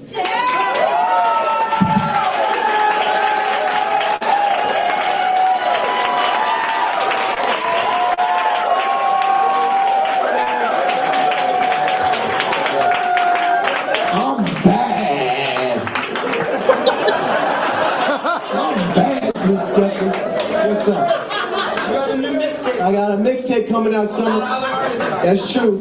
That's true. Thank you, Chris Gethard. All right, Coconut Berry Lemon Tree, the mixtape coming out summer 2012. Not this summer, summer 2012. It's got motherfucking DJ Board Shorts. It's got Buggy Dune, Wave, It's got Sandy Towie. It's got bonfires. It's got the Sunburn Boys, the tan lines, aloe vera featuring a boat. It's the hottest shit you've heard in your life. And I talk my shit again. I'm bad. Started buying a drink. I'm bad. They I did not remember Chris just start started showing up on stage. They did not start early years on stage. That's not something that That's it, man. I gotta with that ocean on my toes. I'm out.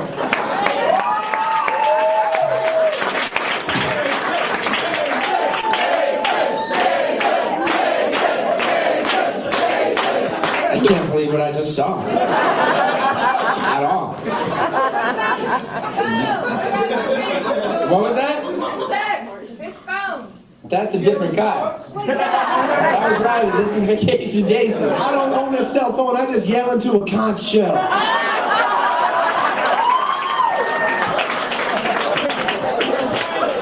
Man in the front row, Will pointed out, the only thing you laughed at all night was Vacation Jason. You hated the rest of it, huh? It was fine, but you loved Jason. That's it. I guess we're gonna say goodnight unless you guys want a double encore from Vacation Jason. I can tell you guys a secret. If anybody wants to know a secret about Vacation Jason, he knows most of the lyrics to Triumph by the Wu-Tang Clan. Yo, you want to hear my 3 favorite Inspector Deck verses? Alright, the first one is from It's Yours, off of Wu-Tang Forever. It goes like this.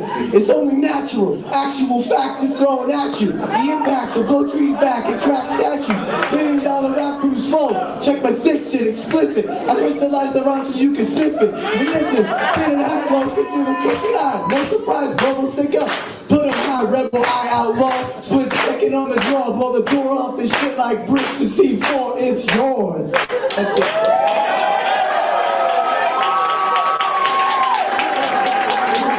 Second favorite is the one on Protect Your Neck.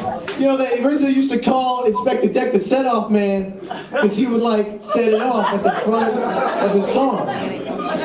Goes like this. Goes, I smoke on the mic like smoking Joe Frazier, the Hellraiser, raising hell with the flavor. Terrorize the jam like troops in Pakistan, swinging through your town like your neighborhood Spider-Man. So tick-tock, keep ticking, just to get you flipping off the shit. I'm kicking the Lone Ranger. Damn, I'll fuck it up. fuck it up. They never go to the third one. I don't feel like doing that anymore. It's your vacation! That's right, I can do what I want. Yo, how come when you're on a cruise ship you gotta get up? That's why I like coconuts. Tell you what, man. What's the best tiki bar in Austin? Alright, on 3. Yeah, this is a cute little show, man.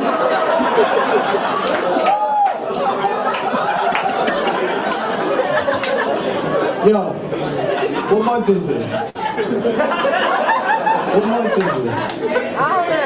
It's January. Okay, February. We're all gonna do this together, okay? Every day in February. Every day in February, we're all gonna eat 3 shrimp cocktails. Alright? Fucking start that shit, and if everybody starts doing that, it'll become a thing. Okay? Keep that in mind. It's delicious. I'm pretty sure it's got everything you need.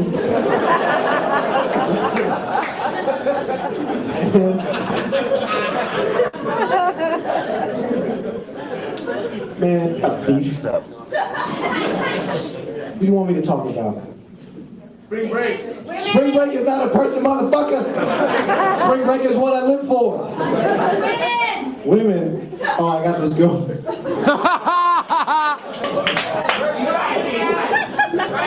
Riley's crying because his bit sucked tonight. He's crying. He's gonna rub one out. He be aight. Yo, my girl, talking about cruise ships, right? I was on this cruise cruise. I was on this cruise. I was on a cruise to the Barbados. Right? It was a singles cruise, but I'll tell you what. What the fuck are you talking about? Comb your hair. Comb your hair. Yeah. I get my hair combed by the wind, bitch.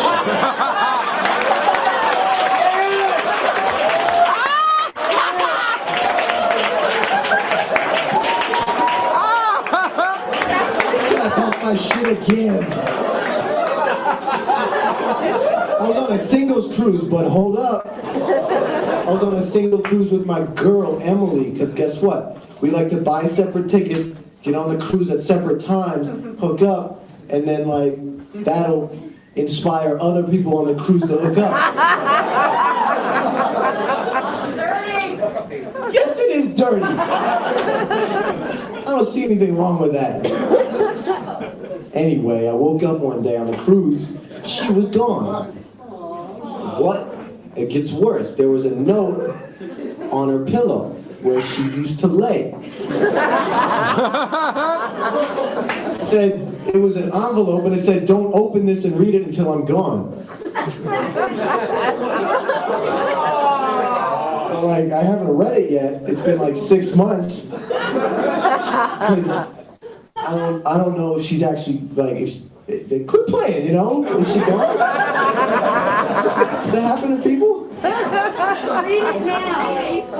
don't have it on me. That's like, it tears it up in my heart to think about it. Why would I carry that around? Burning that emotion in my pocket 24/7. You obviously aren't me. You don't know me. I come here to entertain you and to work some shit out.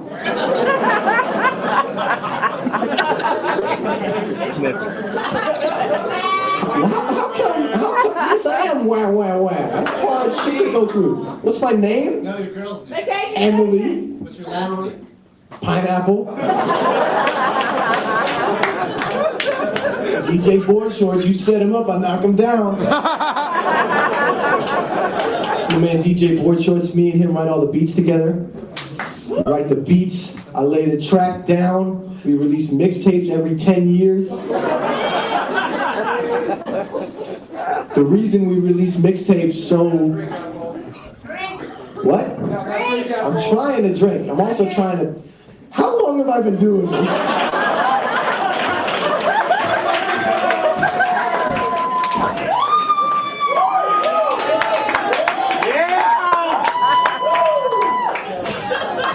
The last thing I'll say, the reason you gotta wait 2 more summers to get Coconut Berry Lemon Tree. Every time me and DJ Board Shorts try to get in the fucking studio, lay some shit down, or we walk by the aquarium store, we're like, all right, we got just enough money to make 1 song or get this fucking dope aquarium. Needless to say, we get the aquarium. So now our recording studio is like a coffee table, a MacBook, and then it's like SeaWorld 360. I gotta tell y'all, man, I've been alive for 23 years. I realize this is a stupid fucking thing I do up on stage, man. This character is paper thin, man. Move it off for no reason.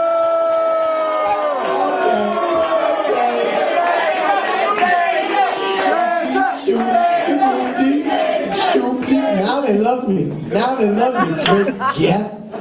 Now they love me, Notorious G-E-T-H. Now they love me. I don't believe it. It's like I died or something. I went to heaven. But guess what? I know what heaven is. Texas. Texas be an island too. Texas is an island. Texas is an island. Texas is an island. There you go. How does it feel watching that now? It feels good. It's I mean, like, there's so many things that, I mean, like, I was a dumb 20, like it was about to be my 23rd birthday, I think. It was already your 23rd birthday. Oh shit. Because my birthday was at no, my birthday was in Vegas. It was that awful night in Vegas. Oh right. Because my birthday was at DSI. That was that night. Yeah. So like, you know, I see you know, a dumb little nerd acting cool and, you know, kind of being rewarded for saying dumb shit and drinking on stage, you know? And so there's obviously there's things about it I would change. There's things that I did change, clearly. And I'm happy that I changed it. But like, yeah, this was such a special night. I mean, who gets this opportunity? Like who gets this opportunity and succeeds? You know, if you want to call that, I think, you know, I think you can call that succeeding on a certain level. But like, You got 2 encores. You just talked. You were just up there for 20 minutes. We literally watched you for 20 minutes. Yeah. You weren't supposed to have any of that.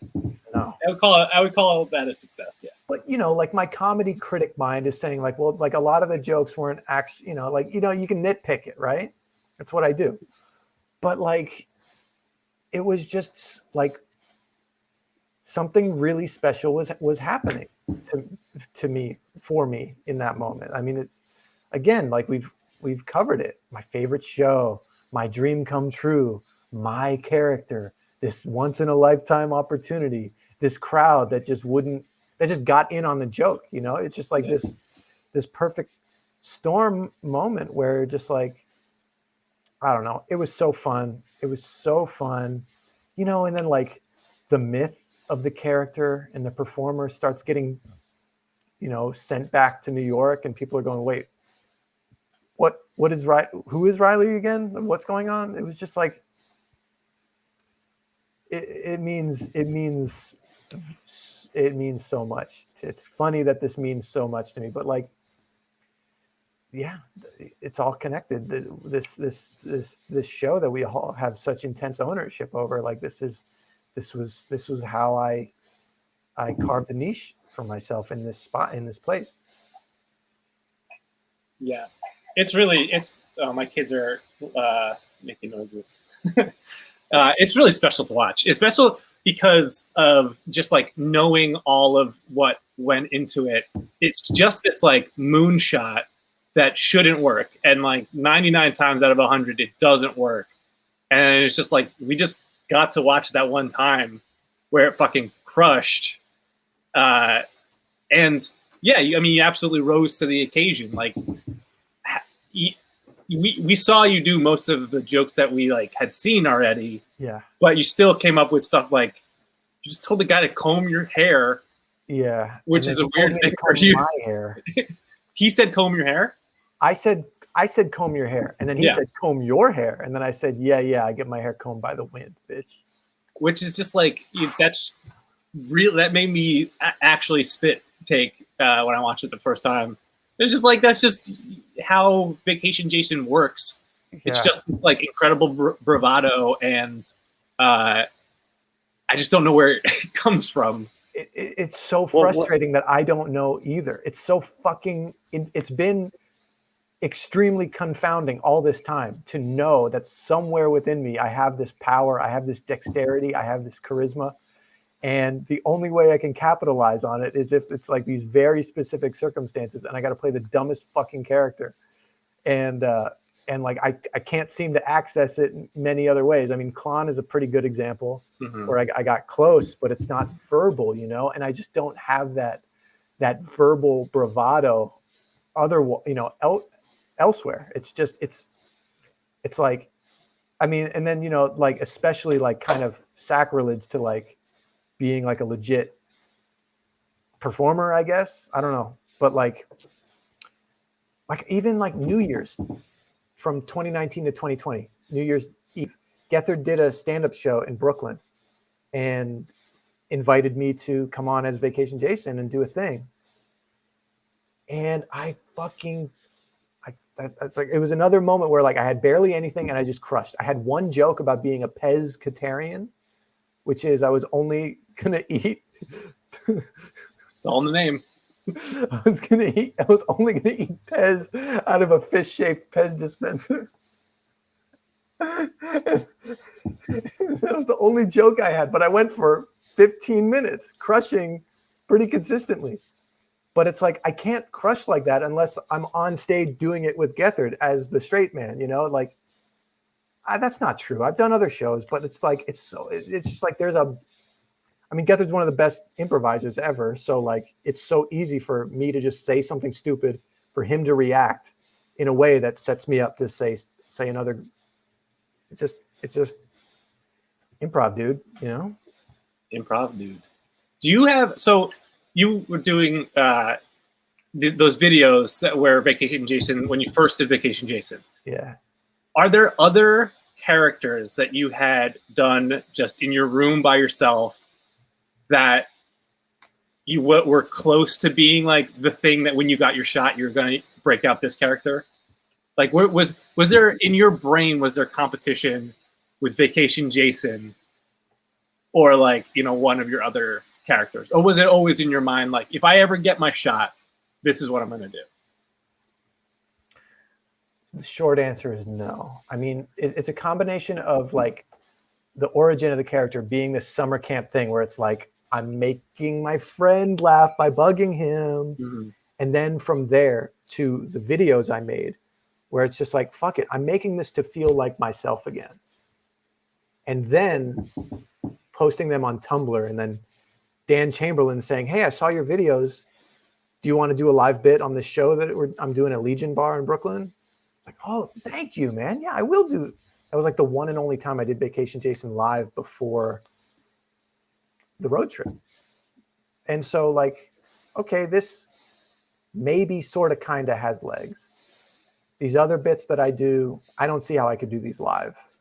It was just Vacation Jason. It's just like, you know, a lot of it was like, I could see this character doing stand-up and thinking that he's really funny.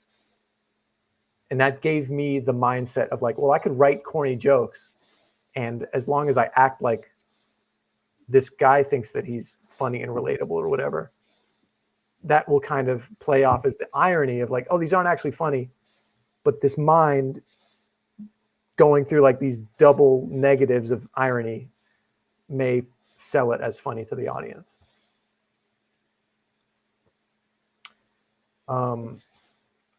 Elena's mentioning the Zyper, my computer hacker character. I have done the Zyper live, but this is, you know, that was way after the fact. And then, you know, Temple of the Milk Spirit. I've done that live. I love knowledge. I remember seeing on the set of the Gethard Show, you had written like your milk character things in various places. And every once I would like, once in a while I would find a new place where you wrote like Mother, I Love Knowledge. Yeah. Or, you know, it's the only one I remember. Yeah. I think it was season 1 of the Gethard Show where like of the Fusion Gethard Show where I was going all in on, it was like partly like, I don't want to just be known for Vacation Jason, get off my back kind of thing. Yeah. But also like, let me try as hard to sell this bit as I did with Vacation Jason and see if it catches on. So I would wear my ceremonial milk gear when I wasn't Vacation Jason on the set of the Gethard Show and try to weird people out with my cult thing. And like, God, I took it too far. Like here's how too far I took it. I remember one time I walked into the office and like Gethard is talking to Owen Burke, who's like one of the executive producers of the show. He's funny and he's old school UCB, but he's like an adult with children. Like he doesn't have, like, he's doing business. It's not time for bits. Right. And I would just be like, praise milk, you know?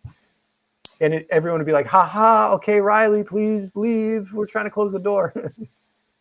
Yeah, that's sort of what you sign up for when you're the EP of the Chris Gethard Show, I think.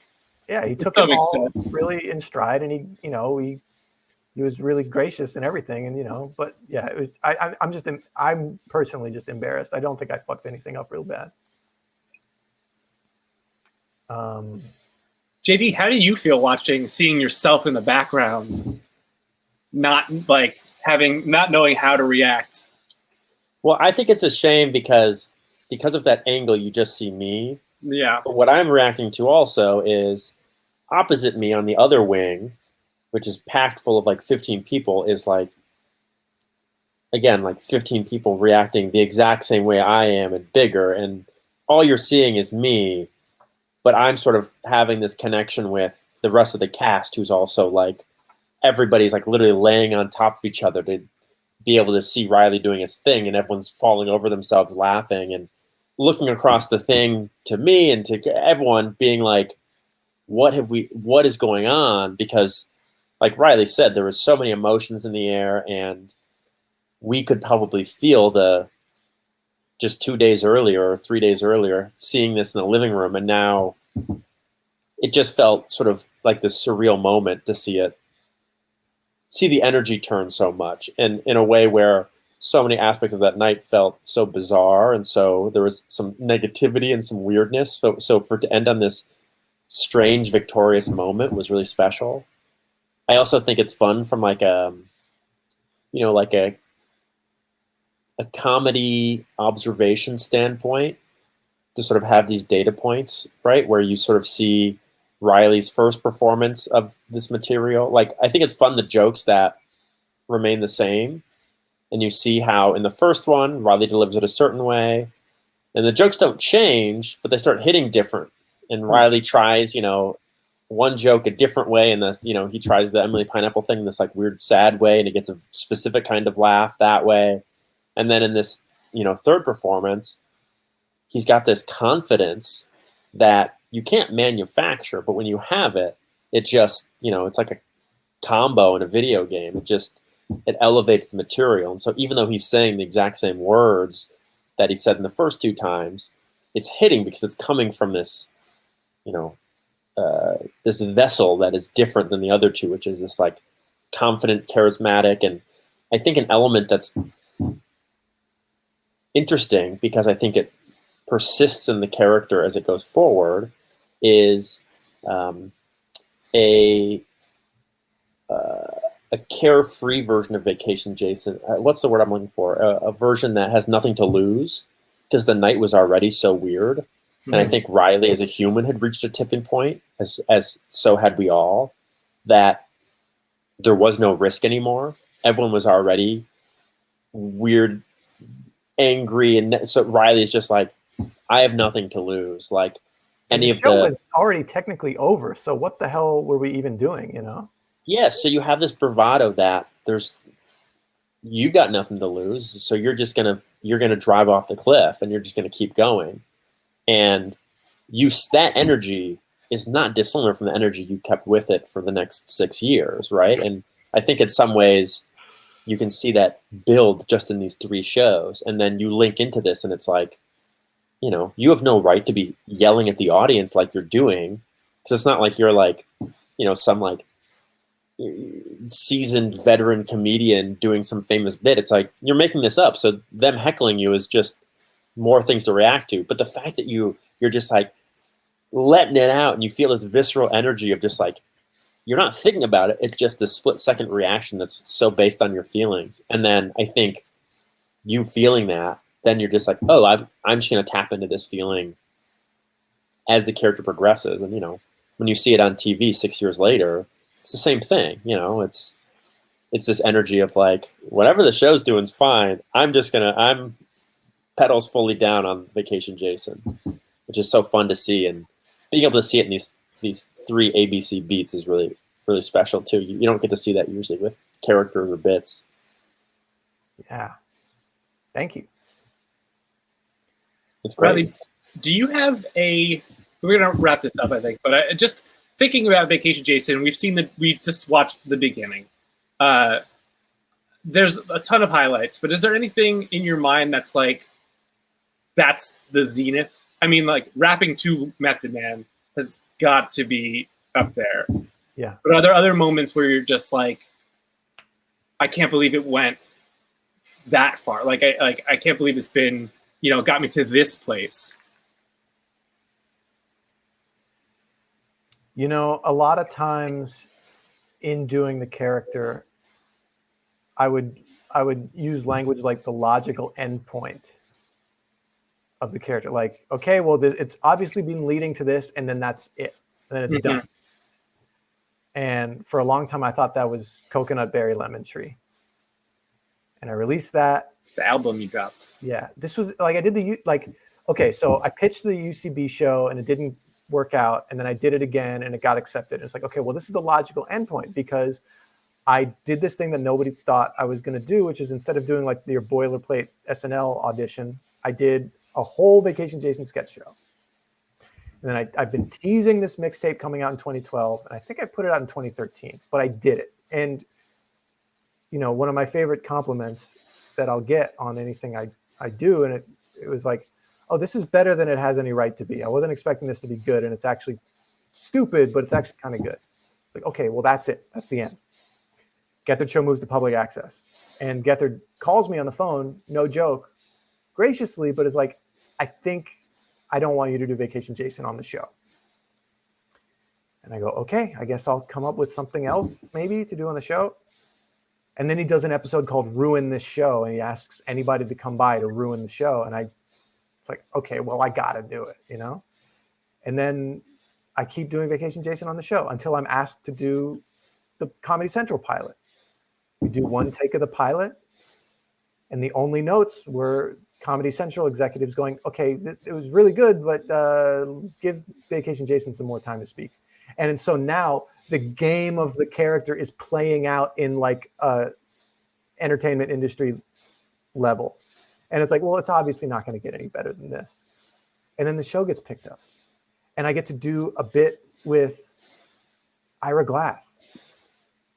And then fucking I get to wrestle X-Pac and Rhino. I forgot about that. Like this was like everything I couldn't even ask for, because it's like why even ask for that? And then I come up with the joke that makes John Mulaney laugh like 30 minutes before the show goes live, you know? And then I get to rap for Method Man. I get to the story I told earlier today about having the business card in my wallet to hand to the True TV person to give to Method Man. Like how everything would just come full circle in these unbelievable ways. Logical, like there's no way it could get better than this, you know? Making a music video for Halloween Vacation, right? But also they're talking about the AOL build talk. That was not absolutely hijacked. That was not a high point. I know. Someone's asking if we could watch that, and no, let's not. I mean, we just watched something so fun and victorious. Yeah, I don't think we're gonna watch a train wreck after that. But this is a roundabout way of answering the actual question. The actual zenith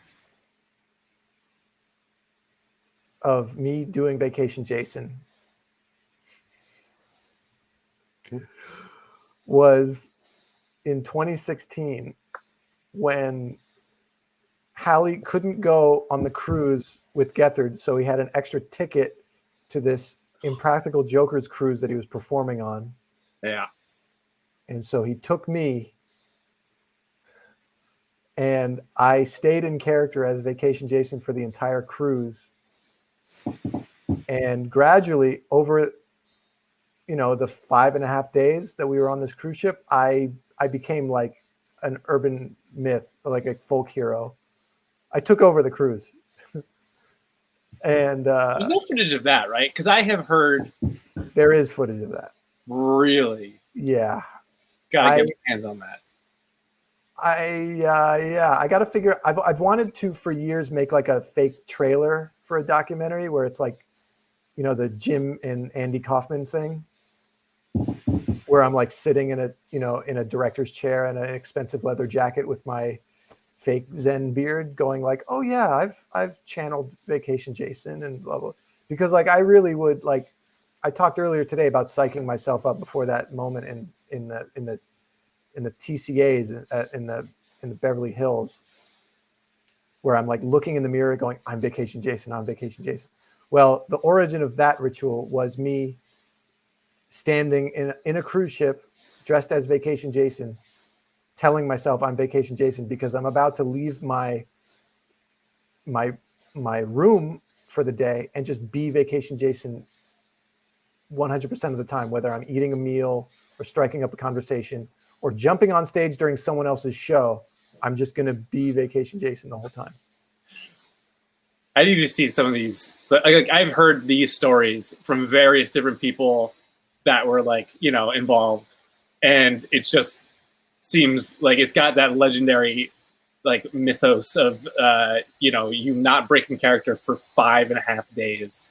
And like you said, everyone, like it became the Vacation Jason cruise. Here's the platonic ideal. I show you the footage, and then we land Zoom interviews with Sal Vulcano, Gethard, Casey Jost, Patrick Noth, Murr, Joe, Q, the tenderloins. And we put together an actual documentary, and we call it Man on a Cruise. All right. Yeah. Can we do that? Yeah, we'll do that next week on Saturday Not Live. All right. It's gonna take longer than a week, but like, look, we can tie in all of these loose threads of Texas as an island, the Method Man Wu-Tang connection, the from the UCB show to the YouTube to the public access dates, like it all builds and crescendos with like me driving myself insane on a cruise ship. And I've had this idea in my head for years, but I just don't know how to do it. But it's more about who, because I don't know how to put together a documentary. But you guys do. You guys aren't that busy right now. Mr. has twins and real jobs. Okay, America. You remember the Chris Gethard Show, right? No? Yeah. Okay. Do you remember on the Chris Gethard Show? No, we're doing it for the planet, baby. We're doing it for the scummers. Mm-hmm. They deserve that is so funny, though. I would love to do something with that footage. We just saw the beginning. Let's see the zenith. I want to see that footage. We got to do something with it. I think you should open up a brick and mortar store. It's got to be a smoothie bar. Right, and you should be in character the entire time. That is how I could look. Being a broke millennial, I can't figure out how to get on my own 2 feet. But if I started a business in character, it would probably, we could get a fucking IPO and do some shit. What's the Riley, the pizza place? I won't dox our location. I don't think it'd be hard. I don't think it's hard to start up a smoothie place. Is all I'm saying. You are right, my friend. Yeah. Okay. So I think you should open a brick and mortar store where the hook is the owner is in character. Yeah, or it's a food truck's truck. pretty good. What has higher capital investment up front? Food truck, probably. I mean, you can just probably a just food make truck. a cart. Let's do a lemonade stand for the first day, and then it just and then New York One does a story on it that gets us the money to open the store front. And Elena's into it. Elena says yes. Elena. This is also. I think Elena would. This is a very Elena idea. Elena loves business and she loves immersive experiences. Come on. How could that? It's a match made in heaven. But it would also be a very funny and very Riley to be like, yeah, Riley became a millionaire and all it took was to just start a business in character. We all talked about Vacation Jason, about how it like, oh, I can't believe we did this, this, and this, but like we had no idea what was about to come next. All he had to do was shave his depression beard. Lather up that nose. And then he just sell some lemonade. The secret is every smoothie has one hair from the depression beard in it. Oh man. I've just ruined your business. No one's gonna go there. Yeah. But like, no, the smoothies would be bad because I would make them and just like throw shit over my shoulder, knock it against the wall and it would like splash into the blender. I think this is a good idea. I think it's worth trying. I wonder if I think we've been indoors for too long because I don't know if this is a viable business. I could do a pop-up. We could do a pop-up. Okay. You can do a pop-up. You can do a pop-up. You can do a pop-up. I say it's worth it. And the name of the place, to bring it all full circle, the name of the establishment will be Vacation Jason's Island Flavors. Yeah. You've been hawking this. You've been building that up for years at this point. You know, I wrote the movie. It's terrible. I don't want to work on it. The TV show, tried writing that, didn't make any sense. But just like going straight to merch, straight to just putting food in people's mouths. Vacation Jason's Island Flavors, the smoothie station for your daily vacation. Man. You know, if it rhymes, nickels and dimes. If it rhymes, nickels and dimes. That's what you always say. And yeah, the Guy Fieri team up. I mean, like, yeah, that's. You gonna be on triple D? I'm gonna be on quadruple D. Wow. I don't even know what that means. We're gonna find out together. Yeah. And my signature beverage, I tried to write this into like a lyric one time, but like some line like, I'm like a frozen margarita with green tea in it. Because I'm party, but I'm also zen, you know? Mm-hmm. But that would be a really good signature beverage. It's like a green tea Slurpee margarita. I think an in-character business would be actually legitimately very funny and very interesting. Yeah. I'm all for this. It's kind of, it's a little Ollie G. It's a little Nathan for you. It's a little... But you're not filming it. It's just a business. It's just like you go in and have this weird experience with this weird Vacation Jason character. God, and the college kids that I would have to hire and be like, okay, look, when we're on, and you don't call me Riley. Or like, do they never even meet me out of character? I mean, I think it's got to be sort of a one-man operation. I feel like there's a vacuum of places to do good character bits, and a brick and mortar, I think, is what everyone's looking for. So yeah, why bother trying to save theater in New York? Right. Just bring theater to business. Duh. Don't make a theater into a business. Make a business into a theater. Yeah. Wow. Fuck. That's good. All right. Well, we figured out the rest of our lives. So that feels like a good place to maybe wrap this up. Any closing thoughts from you guys? I don't want to just shut it all down. I will say I am grateful to everyone in the chat, everyone who so enthusiastically asked to see this footage. And I had a really, really, really good day. You know, I did Googie Morning and I got to reminisce about some stuff, get deep on some stories that I don't usually ever say. And it's not something I really do on the show, but it's just been a really nice day of talking this stuff out with you guys. I hope you found it valuable, entertaining, sweet. Thank you. Yeah, just thank you for a lovely day of walking down these nice. I've held on to these memories for so long. It feels great to share them and be rewarded with such gratitude, love. Appreciate you guys. And 3 cheers to Riley, a kind, creative person who puts so much work and passion into making funny, weird stuff for you, the people watching. Thank you, Riley, for making me being one of the people that's also watching. Thank you, Riley, for making all this weird, fun stuff and really pouring your soul into it. Thank you. You're here.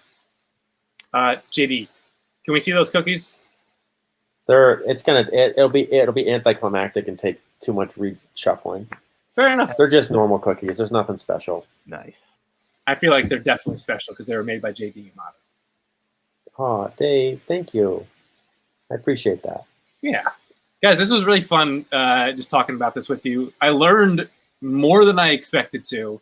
I didn't know that Diddy was the day before you left. I didn't know that only 2 people. I knew that only 2 people had seen every stage show of the Chris Gethard Show In the first year, yeah. in the first year. I knew Riley was one of them. I did not know who the other person was. Turns out it is Riley's wife. I will drop one more bombshell.